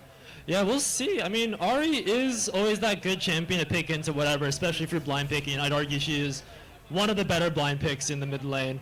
But given that her track record of playing those types of champions is not as notorious as someone like Katarina, Yone, or all these melee champions as we know that she specializes in. But we'll see right now in the draft. We got the first pick on USC side before UCLA. We got the Yasuo locked in on that mid lane. That's going to be something. Yeah, that's the comfort for you, the Yasuo pick. And then we also got a Kai'Sa ban. That makes sense. Kai'Sa Rel is a notorious bot lane. All that CC makes it perfect for Kai'Sa to dive in. Yeah, for sure. It seems as though they really wanted to target the potential picks Levitate can go for, especially in combination with that Rel. And now we got the Galio being hovered here as a potential option. 0 seconds locked in on UCLA's side. That is going to be, some might say, oh, maybe Yasuo can do well into that because it's AD, but Galio can put in some work, and it can be pretty brutal. Right, and then now we're looking for our last pick. This is going to be jungle, Skarner banned, which makes sense. Skarner's kind of broken. What did we see last game from? I don't remember. It's hard to say. It's hard to say. I'm not too familiar with UCLA's side of their team, but in a second, and Viego is going to be the pick on UCLA's side. And now we got Senna being hovered as a potential ADC pick, which, I don't know. No way. We got the Vayne, though. We're thinking about it. And we're locking in the Vayne versus the Ashe. That is quite the bot lane we got going on there. A lot of hyper carries. We got a hyper carry in the mid. And we got the Zyra jungle as well. This is not a draft I expected to see today, folks, I will say. But we do have a pretty notorious Mbessa up there. I'm not sure how good Nurture's Riven is. I would like to assume that if that is a response, it's probably going to be pretty solid. I'm really excited to see what's going to be happening up there. At least that's what I'm anticipating. What are you looking forward to? I just want to see that bot lane matchup. That Ashe Seraphine combo, it's disgusting. But I want to see how that Vayne works into it, because I mean, you don't see a Vayne very often. Yeah, especially with the range that they have too. Not just Ashe's W, but Seraphine as well. Being able to zone out the shorter range Vayne and the melee support that is Rel. It's just once she goes in, if she messes up an engage, that's it. And it's going to be really tough for her to get out of that. So that could be something to worry about. But at the same time, if once they get in, and if they can get in, oh, it's going to be brutal. It will be brutal. But at the same time, they have the Galio to respond. So it's just, they got a lot of different options in these fights and a lot of different things they can do. I want to say, just looking at it in a vacuum, I do like UCLA's draft a lot. But given the wild card nature of USC's team, who knows what they could pull out. Yeah. Well, I'm seeing a small amount of knockups. Could be a bit of a bounce house, but... For sure, for sure. And I mean, I think Mbessa's ult does count as a knockup as well, so there is some potential single target picking potential there in those 2v2 skirmishes, or just those little skirmishes on the side. We'll see what happens with that, but Zyra jungle is definitely not something I have personally seen a lot of myself. Viego is, of course, a staple. Any of you guys in solo queue know, you're probably going to see a Viego more times than not compared to other junglers, so pretty typical early game stuff, pretty standard, but yeah, with the Zyra, we'll see.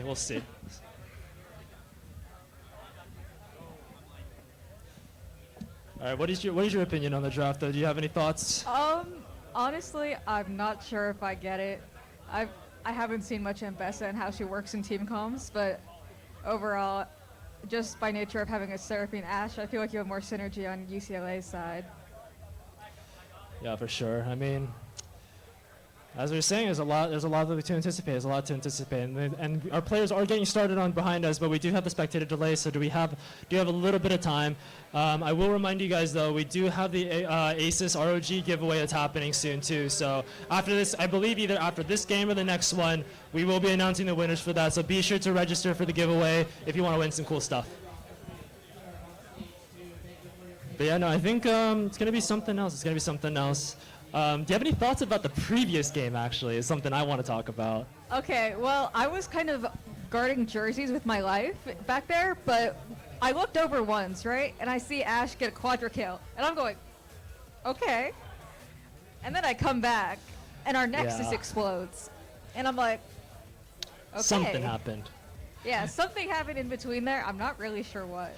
Yeah, I was watching the Observer's desk during the last game, and it was definitely brutal, I will say. As a lot of you guys probably saw, it was something else. I think our Ashe did have all the kills, and there was a really solid quadra kill that happened, but that one dive they had bought was definitely a little rough. Oh, things really turned around from there. Yeah, that 1 HP turret, man, that is tough. That is tough. But either way, though, it's a tough game.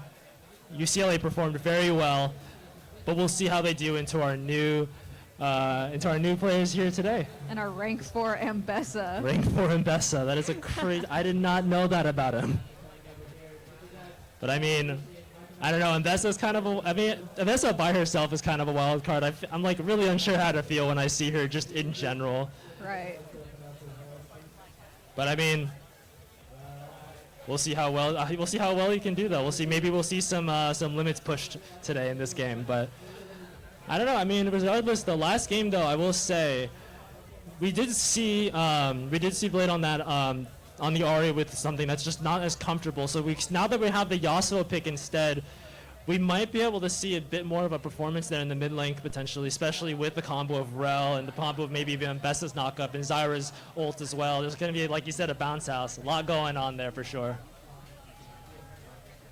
Right, I mean, whenever Yasuo shows up in a comp, that's exactly what you're looking for, the big fat knockup. Zyra's got that down. I mean, you usually see it with Diana, right? The sure. diving combo, the last Moonfall, but I guess Zyra fits the same role, if not as much of a bruiser. No, definitely. I think it's gonna be something, yeah.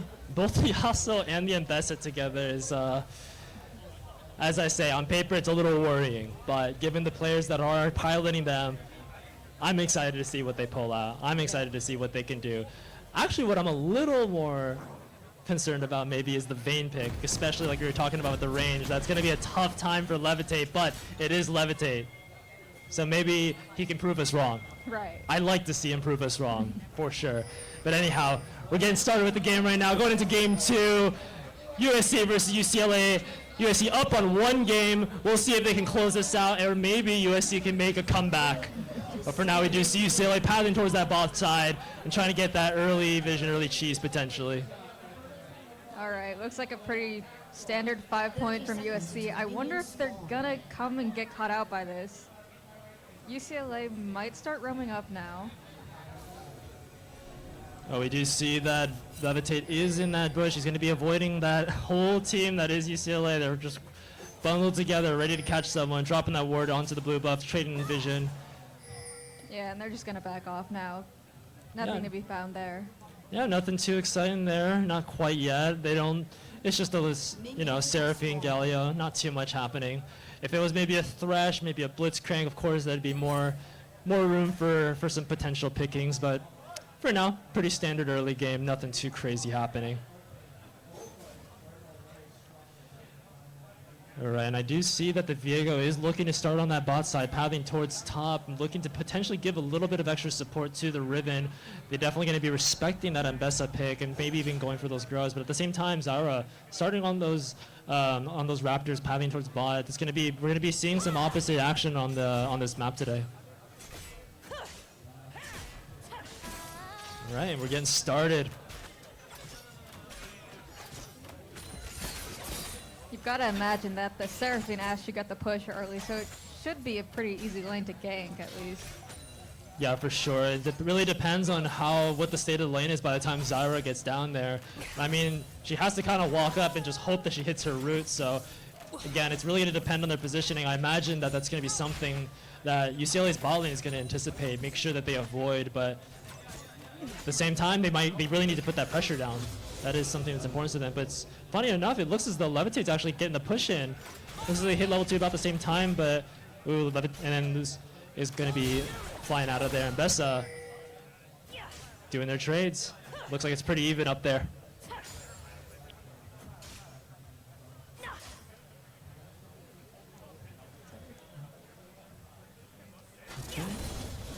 Ooh, and he's going in with the stash.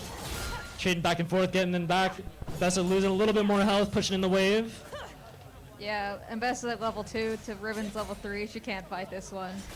Yeah, it's a little tough there, but I mean, gets the pop-up out there, going for the dive, flashing over the tower, and going over, is getting hopping 89, is getting first blood onto the Ribbon, and Bessa's going down, but not without the kill on the Ribbon, but she does lose the wave. Yeah, so we're gonna get a replay here. I mean, a little too soon for Haywill, considering he got first blooded, but he's just gonna spend that TP, get back to lane. Ribbon's gonna have to walk.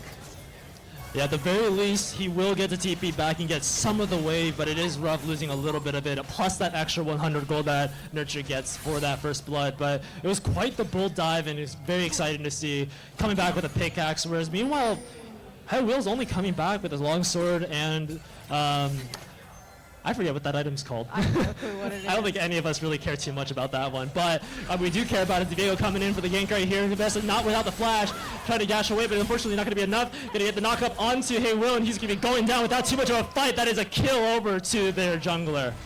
Yeah, that's a pretty easy gank. As soon as you get that solo kill, you go, all right, I trade 1 for 1. But top lane, no flash. Diego started bot side. He's already coming up there. It's a free kill for them, really. For sure, I think Ribbon forcing that flash out on that first blood made that gank setup just even easier to make for the lane to go into her favor. Now it's going to just be a rough time.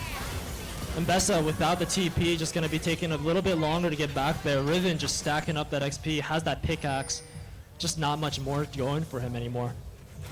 But in the meantime, we do got the bot lane coming up. Zyra just doing her clear. Meanwhile, in the mid lane, Blade dashing in to block the Galio from going away. He's going to be poking back and forth a little bit. Not too much of a trade advantageous to either side.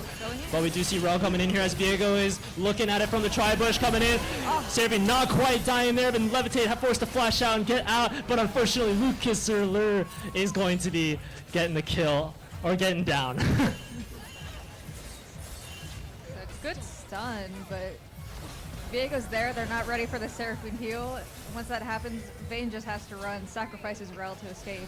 Yeah, it's not too much that Levitate can do there. Once he's out, he's out. He needs to make sure he survives there, but it's rough. This Viego's getting really stacked. He's waltzing into the jungle now, looking for a counter jungle angle there. Yeah, you can see bot lane burned all their summons just to escape that. Meanwhile, Ash with both summoner spells left. That is true. And we are going to get a bit of a replay. Something looks like we missed some action? Not quite, never mind. Bessa might have died there. I don't know. Oh, but we do see a convergence here. Viego just barely avoiding the crash down. And with the rest of the team there ready to respond, doesn't look like anything's going to happen quite yet. But we do see UCLA is up on kills at the moment. It's looking a little rough in that early game, but at the same time, Zyra hasn't shown herself yet on the map. We don't know what she might be capable of. Capriccio could pull something out, and then actually it looks like as though Lucas is going to be the one pulling something out, going into the Roman in the mid lane. Diego is there to respond, however, and so is Seraphine, denying the gank. All right, good try, but Rome was matched, and it ends up in nothing. But both mid laners level 6 now, going to give them a lot more pressure around the map, especially for Galio. Ooh, Galio making a bold move for the engage. It looks as though Lucas is just not able to respond. Viego is there to respond as well. Another kill going over to UCLA's side. Yeah, well, when the Avengers pull up mid lane, there's only one thing you can do. For sure, but that does mean that gives room for USC to get the dragon, and it looks like UCLA will respond by getting Grubs in return. TP coming out from Yasuo to come back to lane. But it looks as though we'll be trading objectives on either side. But I will say though, It does seem like UCLA really are paying attention to what's happening around the map and just being ready for anything that's about to happen. Seraphine, they're ready for the rotate. Zyra just not quite there as often as Viego is, which, given just that's how Viego, I imagine, plays out a little bit more aggressively than Zyra at times, but it is a bit of a rough time. Viego's doing a lot of work in the map, and meanwhile, Zyra has yet to put some impact yet. We'll see when that's going to be happening. Yeah, I mean, you pick Zyra because if we're clear, it's ridiculous. You get ahead of the other jungler, but Zyra's actually down a camp on Viego right now. She's trying to make up that difference right now in his Krugs. Might actually looking for a bot dive, but they don't have much of a wave. Yeah, the wave is not too big though, so it's going to be questionable whether they can go for this, but if they want to do it, they got to do it now. Unfortunately, though, those minions are going to be going down. There's not going to be that dive angle anymore. Zyra's going to be forced to reset. But meanwhile, going back to the top lane, and Bessa going for the execution to potentially go back, but it looks as though she's not getting now. She's going to be shut down. Riven taking out the Mbessa. And an emote on top of it. That wasn't even close. 1 in 4 this Mbessa now. That's not what you want to see. Almost half the CS on Riven. I think I see why the Riven was picked straight up into Mbessa now. I imagine this is a comfort matchup for her, especially with that dive early too. It's really impressive. It's something I think that really says a lot about how great Nurture's Riven is. Yeah, I mean that's kind of the thing with Mbessa. Either she looks great or she looks like this. Definitely, it's a bit of a rough one, and I'm not sure how Mbessa's matchups are, but I will say her rough matchups are quite rough, and I would imagine that Riven is not one of the better ones for sure. Yeah, Eclipse already on that Riven now. It's not exactly going to get any easier from here on out. Yeah, especially with that early lead. He's still on 34 CS as well. Not even just the kill difference, but the CS difference is quite staggering. Down a level as well. 2 levels, actually. Oh, and he's just going back for more. It doesn't look like Mbessa's going to be able to do too much. With no ultimate, there's no way out. Riven grabbing another kill under the tower. Another solo kill top lane. Mbessa comes back to lane and immediately dies again. It is miserable up there. It is miserable. In the meantime, too, Viego putting pressure as well with Gallia there as well to make sure that is secure. The ult is going to be coming out from Zyra, but it's not going to be knocking anyone up today. Yeah, at least not yet. Senna might be, or flash. Viego might be going over the wall, ulting over. Heartbreaker, never Safe mind. and sound. Nice and clean, not too much. That USC is just having a hard time responding to UCLA's plays. Yeah, I think that's a big part of the problem. They're responding. They can't. They never end up making a play that gets them ahead. And when they try to go for one, like when we saw that Rowan mid lane play, they actually got out-roamed by UCLA, and then they got that kill on Blade. Yeah, as I was kind of mentioning before too, the rotations were just so much cleaner from UCLA's side. USC just not able to anticipate those as much. And now we see Viego looking for that dive. It's not looking good for Mbessa. He's getting the stun, he's getting the hit, he's popping under that turret. Riven on a rampage. This is the true nature of top lane. Oh, that is tough. That is tough. He's losing waves, losing his life. It is not looking good for him. Not looking good. But in the meantime, we do see, in the bot lane though, we do see Levitate up on CS despite the kill flash from the Zyra coming in. The Metal Storm going to be popping around the flash. They're going to be trying to suck him in, but Lucas will be taken out under tower, but Levitate grabbing the shutdown onto Ashe and a plate. All right. I think they'll say that that's worth it in this game state right now, when the only lane you're really winning is bot. You'll take that shutdown any day. For sure. It was definitely quite the impressive play from UCLA side, or USC side, sorry. They really locked them down there. Unfortunately, the Lucas really got popped there. It was just not too much there, but he did his job. Shutdown goes over to Levitate. It seems as though that's going to be their win con for this game. It's ride or die on him today. Right. And we do still have that drag up, and it's going to be up in just a second. We'll see if they are able to secure that next one, but Viego is going to be looking for those 6 grubs. Not too much USC can do on that top side, especially with Mbessa's falling a little behind. Yeah. So that is just going to be handed over. Looks like Capriccio is going to be just continuing to clear, just make some space for drag. Yeah, Capriccio so can't really contest those, not with top side and negative pressure. But with Levitate just eating a wave there, soaking it up, but Lucas is here to help out, just try and make things a little bit easier down there. And I will say though, not too much happening from the mid side. I will say, I was kind of expecting some potential Galio roams, but it looks as though just the timings of these plays just haven't really been matching up with when Galio maybe wants to be looking for help, wants to look to support their team, especially with that Zyra. Capriccio really got the stop on them, but speaking of the stop, looks like Vega goes back for more. Mbessa is not going to have a good time. The execution is going to be coming out from under tower, but no one's taking tower shots. They're just dancing around him. Will's putting in the work, but it's not enough. Gyu will be getting another kill, and they will be taking the tower with it. It was a great effort from Will, but the way UCLA juggled that tower aggro was just perfect. He couldn't get any of it ramping up. Yeah, it seems as though despite the fact that they're giving up these dragons, it's something that they're very intentional about. They're totally okay giving up these 2 early dragons because in exchange of those dragons, Riven is just far ahead compared to the Mbessa. She's just going to take a while to get online.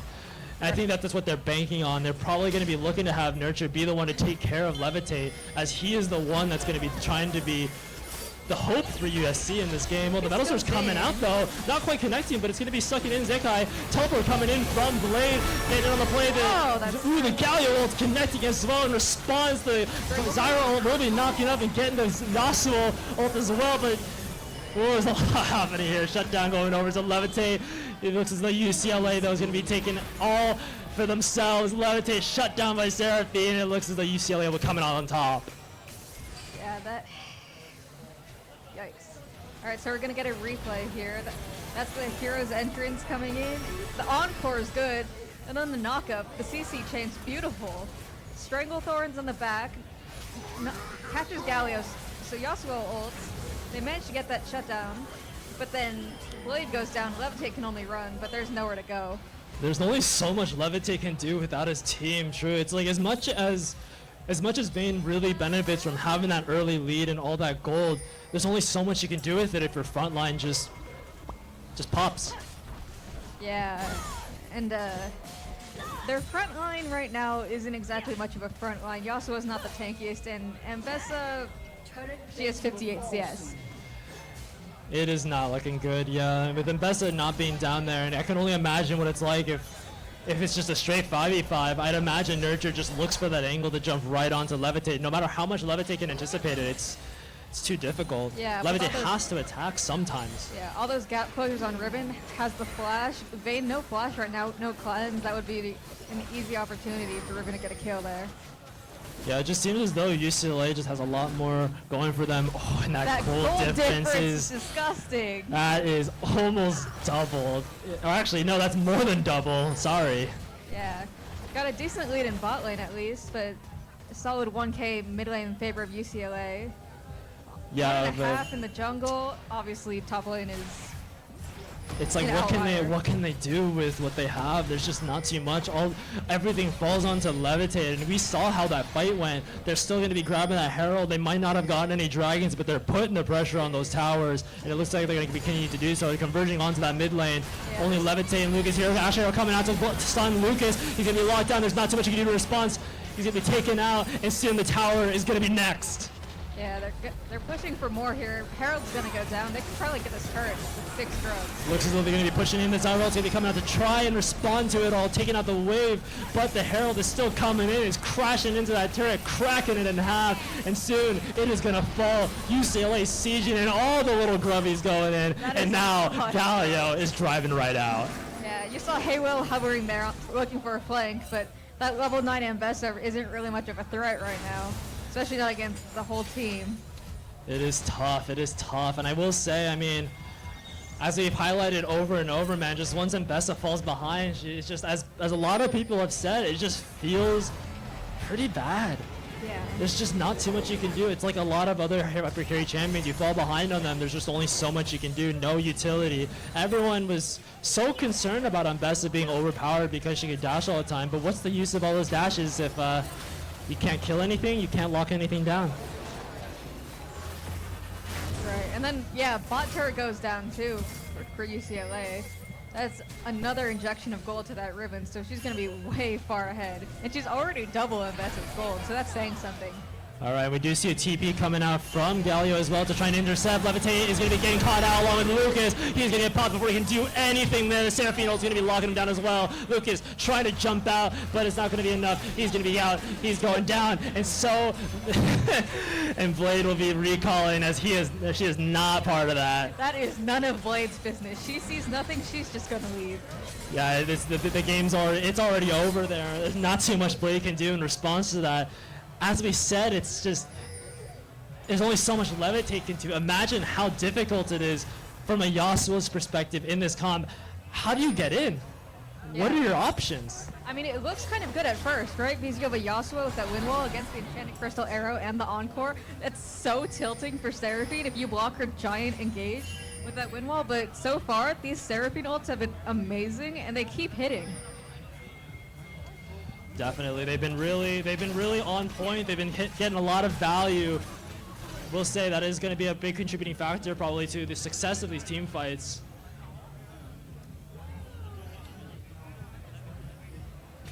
Okay, 17 minutes, 11 seconds. At least we're not 16:47.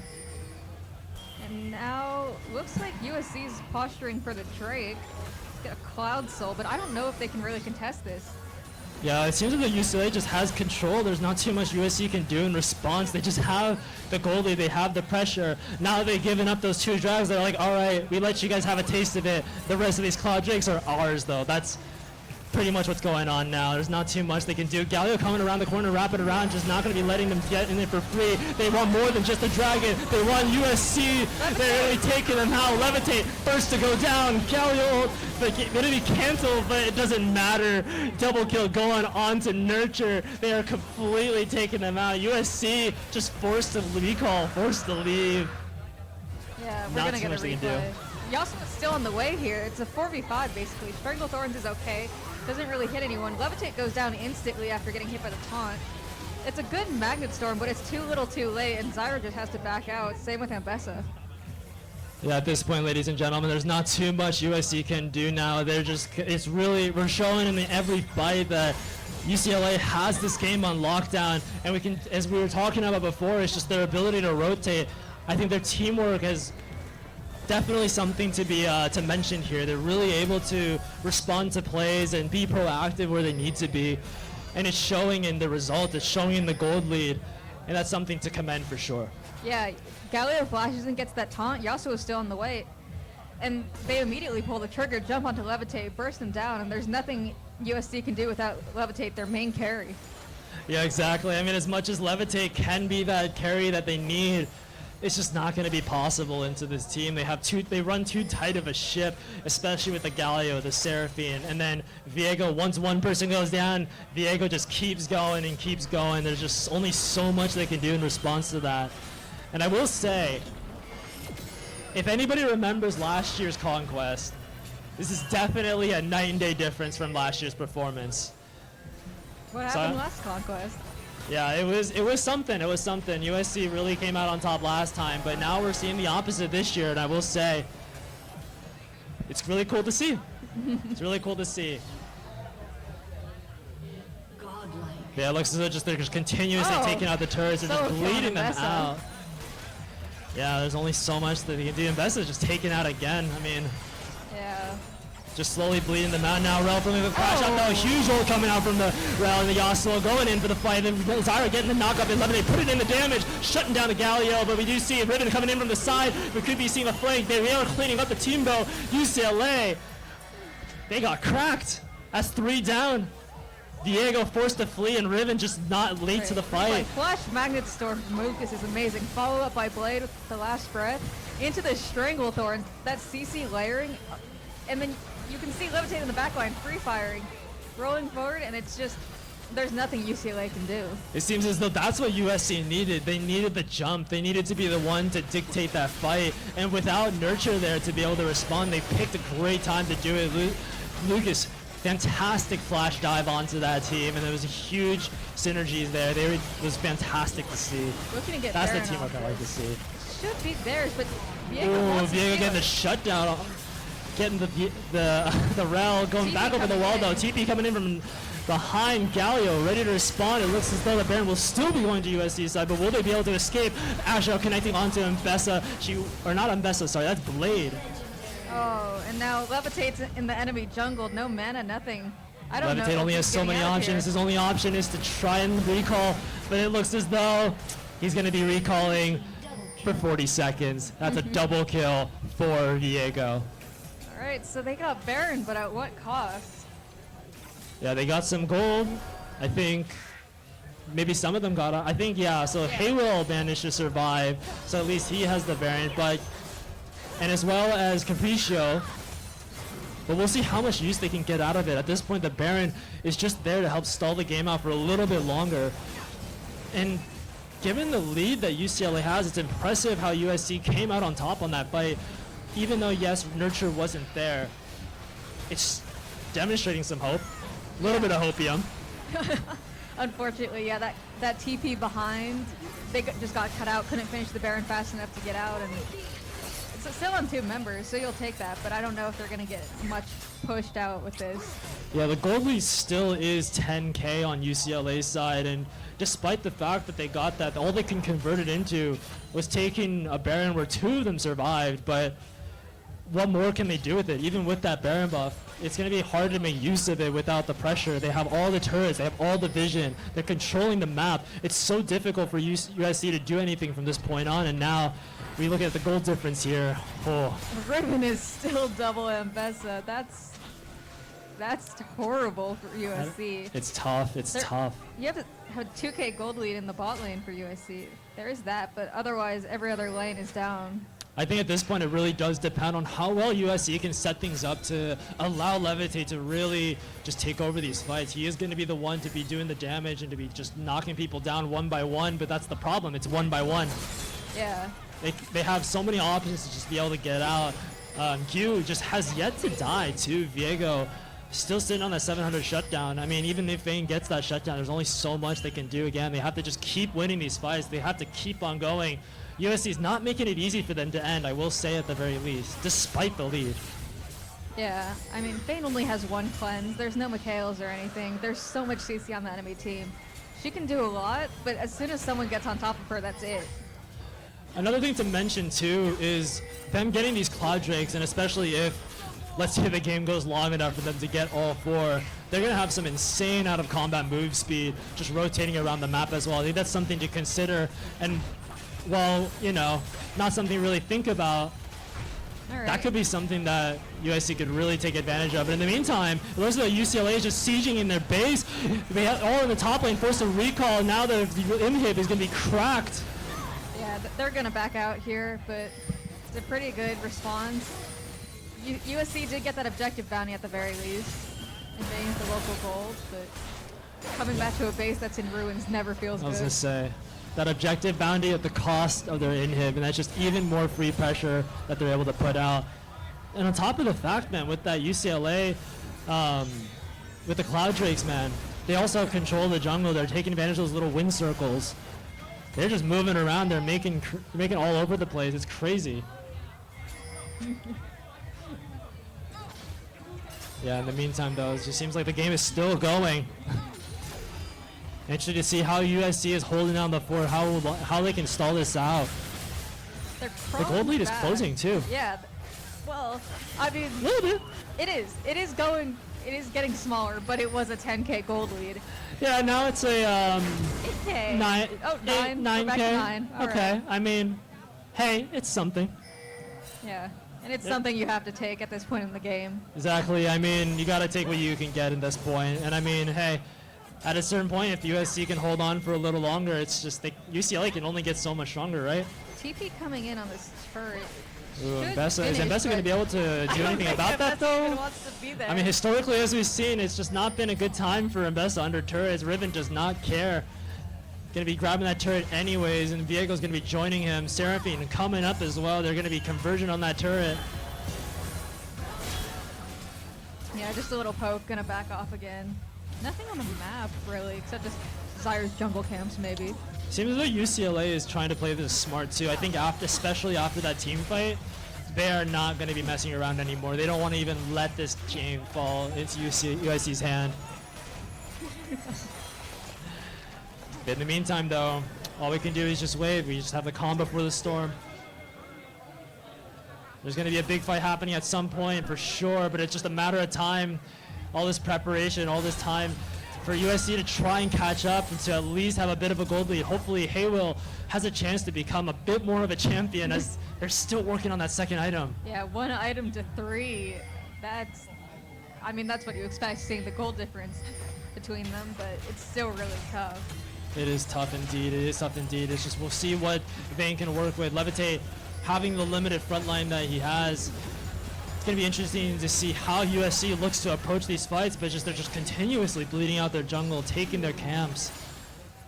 And while they might be getting those supers in the mid lane, they're eating up the entire red side jungle for breakfast.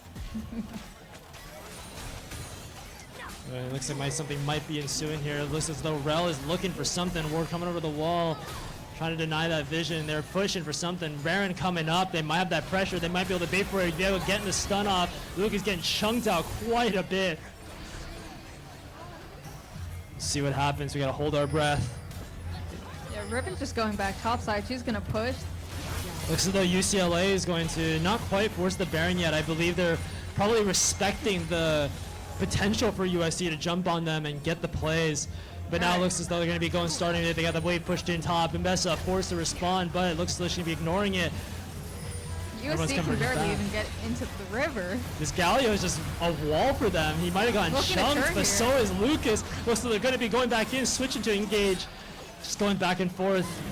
Not quite committed on each side. They're just kind of, pulling their punches, doing their little jabs, going back and forth, but not quite committing to anything yet. It seems as though both sides are hesitant to fully engage on something here. Riven getting it on stun, but the crash down is not going to be connecting quite there.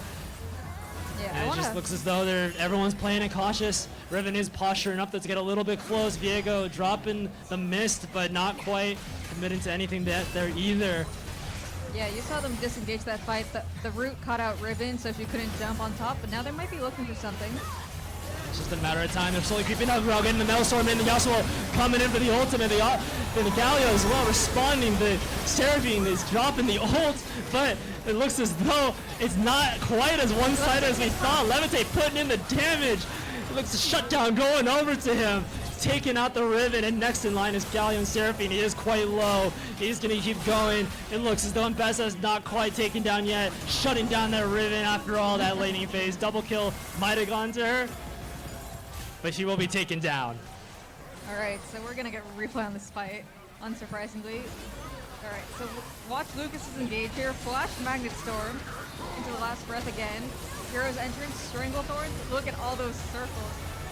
Once again, it's Levitate in the backline, free firing. All you have to do, avoid that CC, especially from that Seraphine. You can see that catch almost gets Levitate killed. It has to burn. He burns, yeah. Burns both his sons, and I think this is a display of why UCLA was so careful about these engages, despite that gold lead.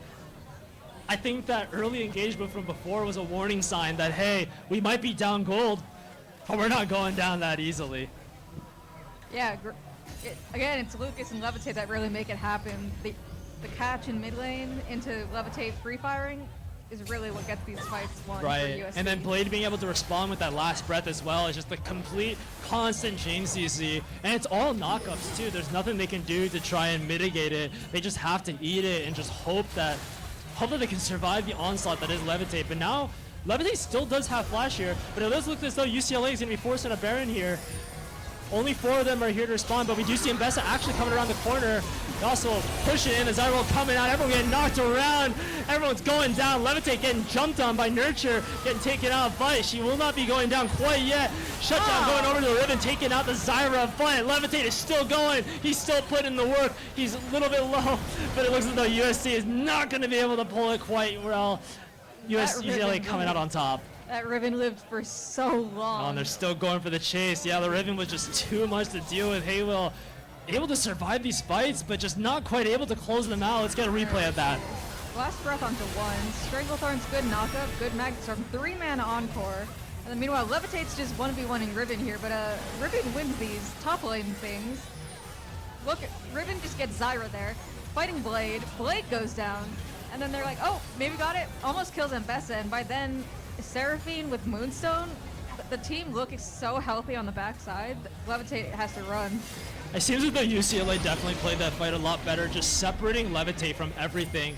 And despite the fact that maybe Levitate, you know, kills the Ribbon, sure, but she still takes out a couple people with her and gets Levitate low too. I mean, as you see Blade here trying to get a push out, but it looks like as though she will be getting caught out. Yeah. Zekai grabbing another kill. Yeah, I don't think Blade really wanted to be there. All 5 members top lane. That is quite unfortunate. Yeah, a little pushed up there, all things considered, especially with how fast UCLA is able to just rotate in and respond. I imagine it's just something that wasn't able to be anticipated. Lucas getting caught out as well. It looks as though things are slowly crumbling. The wall is cracking. USC is just not able to hold up that front anymore, it looks as though. Yeah, missing their engage tools. USC, not really much they can do against this Baron. Crucios is going to get some plants into the pit. Levitate's hitting over the wall. That's quite crazy, actually.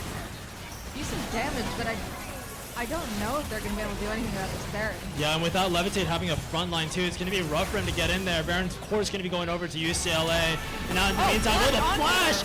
Encore coming in from Seraphine! Locking down the Zyra, and Levitate trying to respond, trying to get something out of it. Haywell as well getting in the fight, but the Root's going to be catching the Vayne. Double kill going over to Nurture. USC, the walls are cracking. Wall Maria is falling. They will be grabbing the Baron, and they will be cracking open the base. Yeah, this might be the final push for USC. With Levitate down, their main source of damage, their main carry is gone, and what can they do? Oh, there's only so much they can do now. Look at all those little grubbies. They're helping out with the turret. Levitate, or Luke is going to be trying to get in. Blade coming in with the last breath to try and respond. Galio putting the ult down and just dropping them. Wow. Wow. Yeah, guys, I wonder who won. UCLA is going to be taking not just game 1, but game 2. What a stellar performance from their side. And I will say, USC did not make it easy for them to do that, but they managed to close it out. And I will say congratulations to them. GG. GG, yeah. Any closing thoughts on that game? The Seraphine ults were really good. That was amazing. It definitely was something the Seraphine really put on a performance there. That's definitely something I was quite surprised by. It was really something. Yeah, surpassed both supports expectations. played out of their minds with their engages. True. All right. Well, thank you guys so much for watching the League of Legends game. Congratulations to UCLA for winning. And I will say now, we will be looking to announce the sponsors. So thank you guys for coming, everyone that came to watch. Now we will be looking for doing the raffle. Also to the online viewers, thank you so much for watching. Appreciate you guys being here as well. But yeah, anyone that's been here for that wants to stick around for the giveaway, make sure to be here because we got some stuff over there on my left side. All right. And also, winners must be present too. So if you win something, you have to be here. We're gonna try and call you out, but you know, you don't claim your prize, then we're just gonna have to give it to someone else. Okay? And I think I'm gonna just go ahead and hand it over to my good friend over here. All right. Thanks, Kai. All right, guys. This was a pretty successful event. Thanks so much for having us here. We're super grateful for the turnout here, for all of y'all who came out to support this event. My name's Josh. I'm here supporting and representing ROG. So, being a former USC alum, I had to come back and, support my teams. But, we had a rough day. We had a rough couple of matches. But I'm sure we'll come back one way or another, right? All right, cool. Let's give a round of applause to our teams that played today. All right, nice. So for the giveaway prizes that we got, we're going to start with the third prize over here. We got a Demon Slayer Tough branded Demon Slayer collab GeForce RTX 3060 graphics card. Let's see here. So we do the raffle now. And the winner is Bouchon. Do we have a Bouchon here? Please come up to the stage to collect your prize.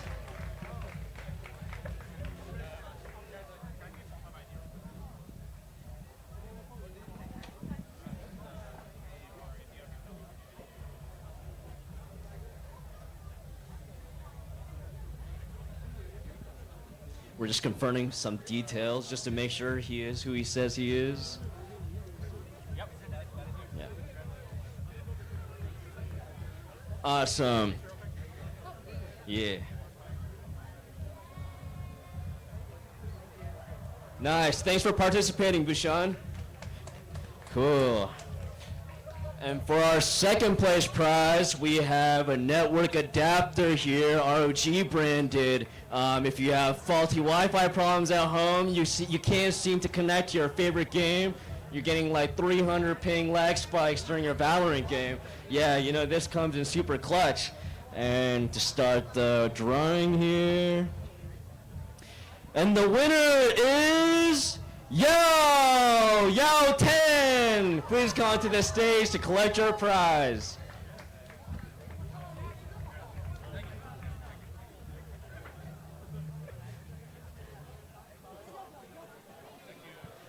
All right, thanks, Yao. Congrats. And for the long-awaited grand prize, we got the mini PC, this powerhouse. It's called the ROG NUC. Some graphics on it, or some details. Basically, it's an Intel i9. It's also an NVIDIA 4070 graphics card in it. So, yeah. And then the other two items that we have, we're going to be shipping out to the winner of this grand prize. It's a portable monitor in addition to a portable handheld device that you can play Steam games on. I've tried League of Legends on it. It's all right. You know, if you play TFT, if you play Valorant, you can also give it a shot on that device. But some of our best stuff on the market right now. And yeah, let's start the drawing here.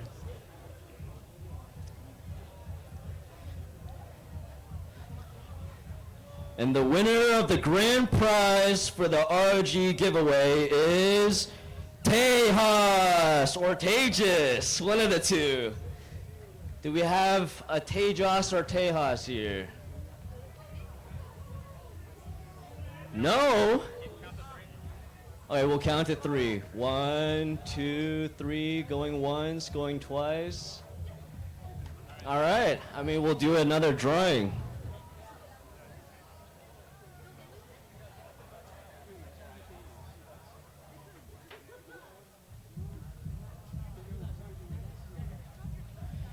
Doing the redrawing here. The new winner of the grand prize is Rain! Rain Wu! Do we have a Rain? We do! Let's go!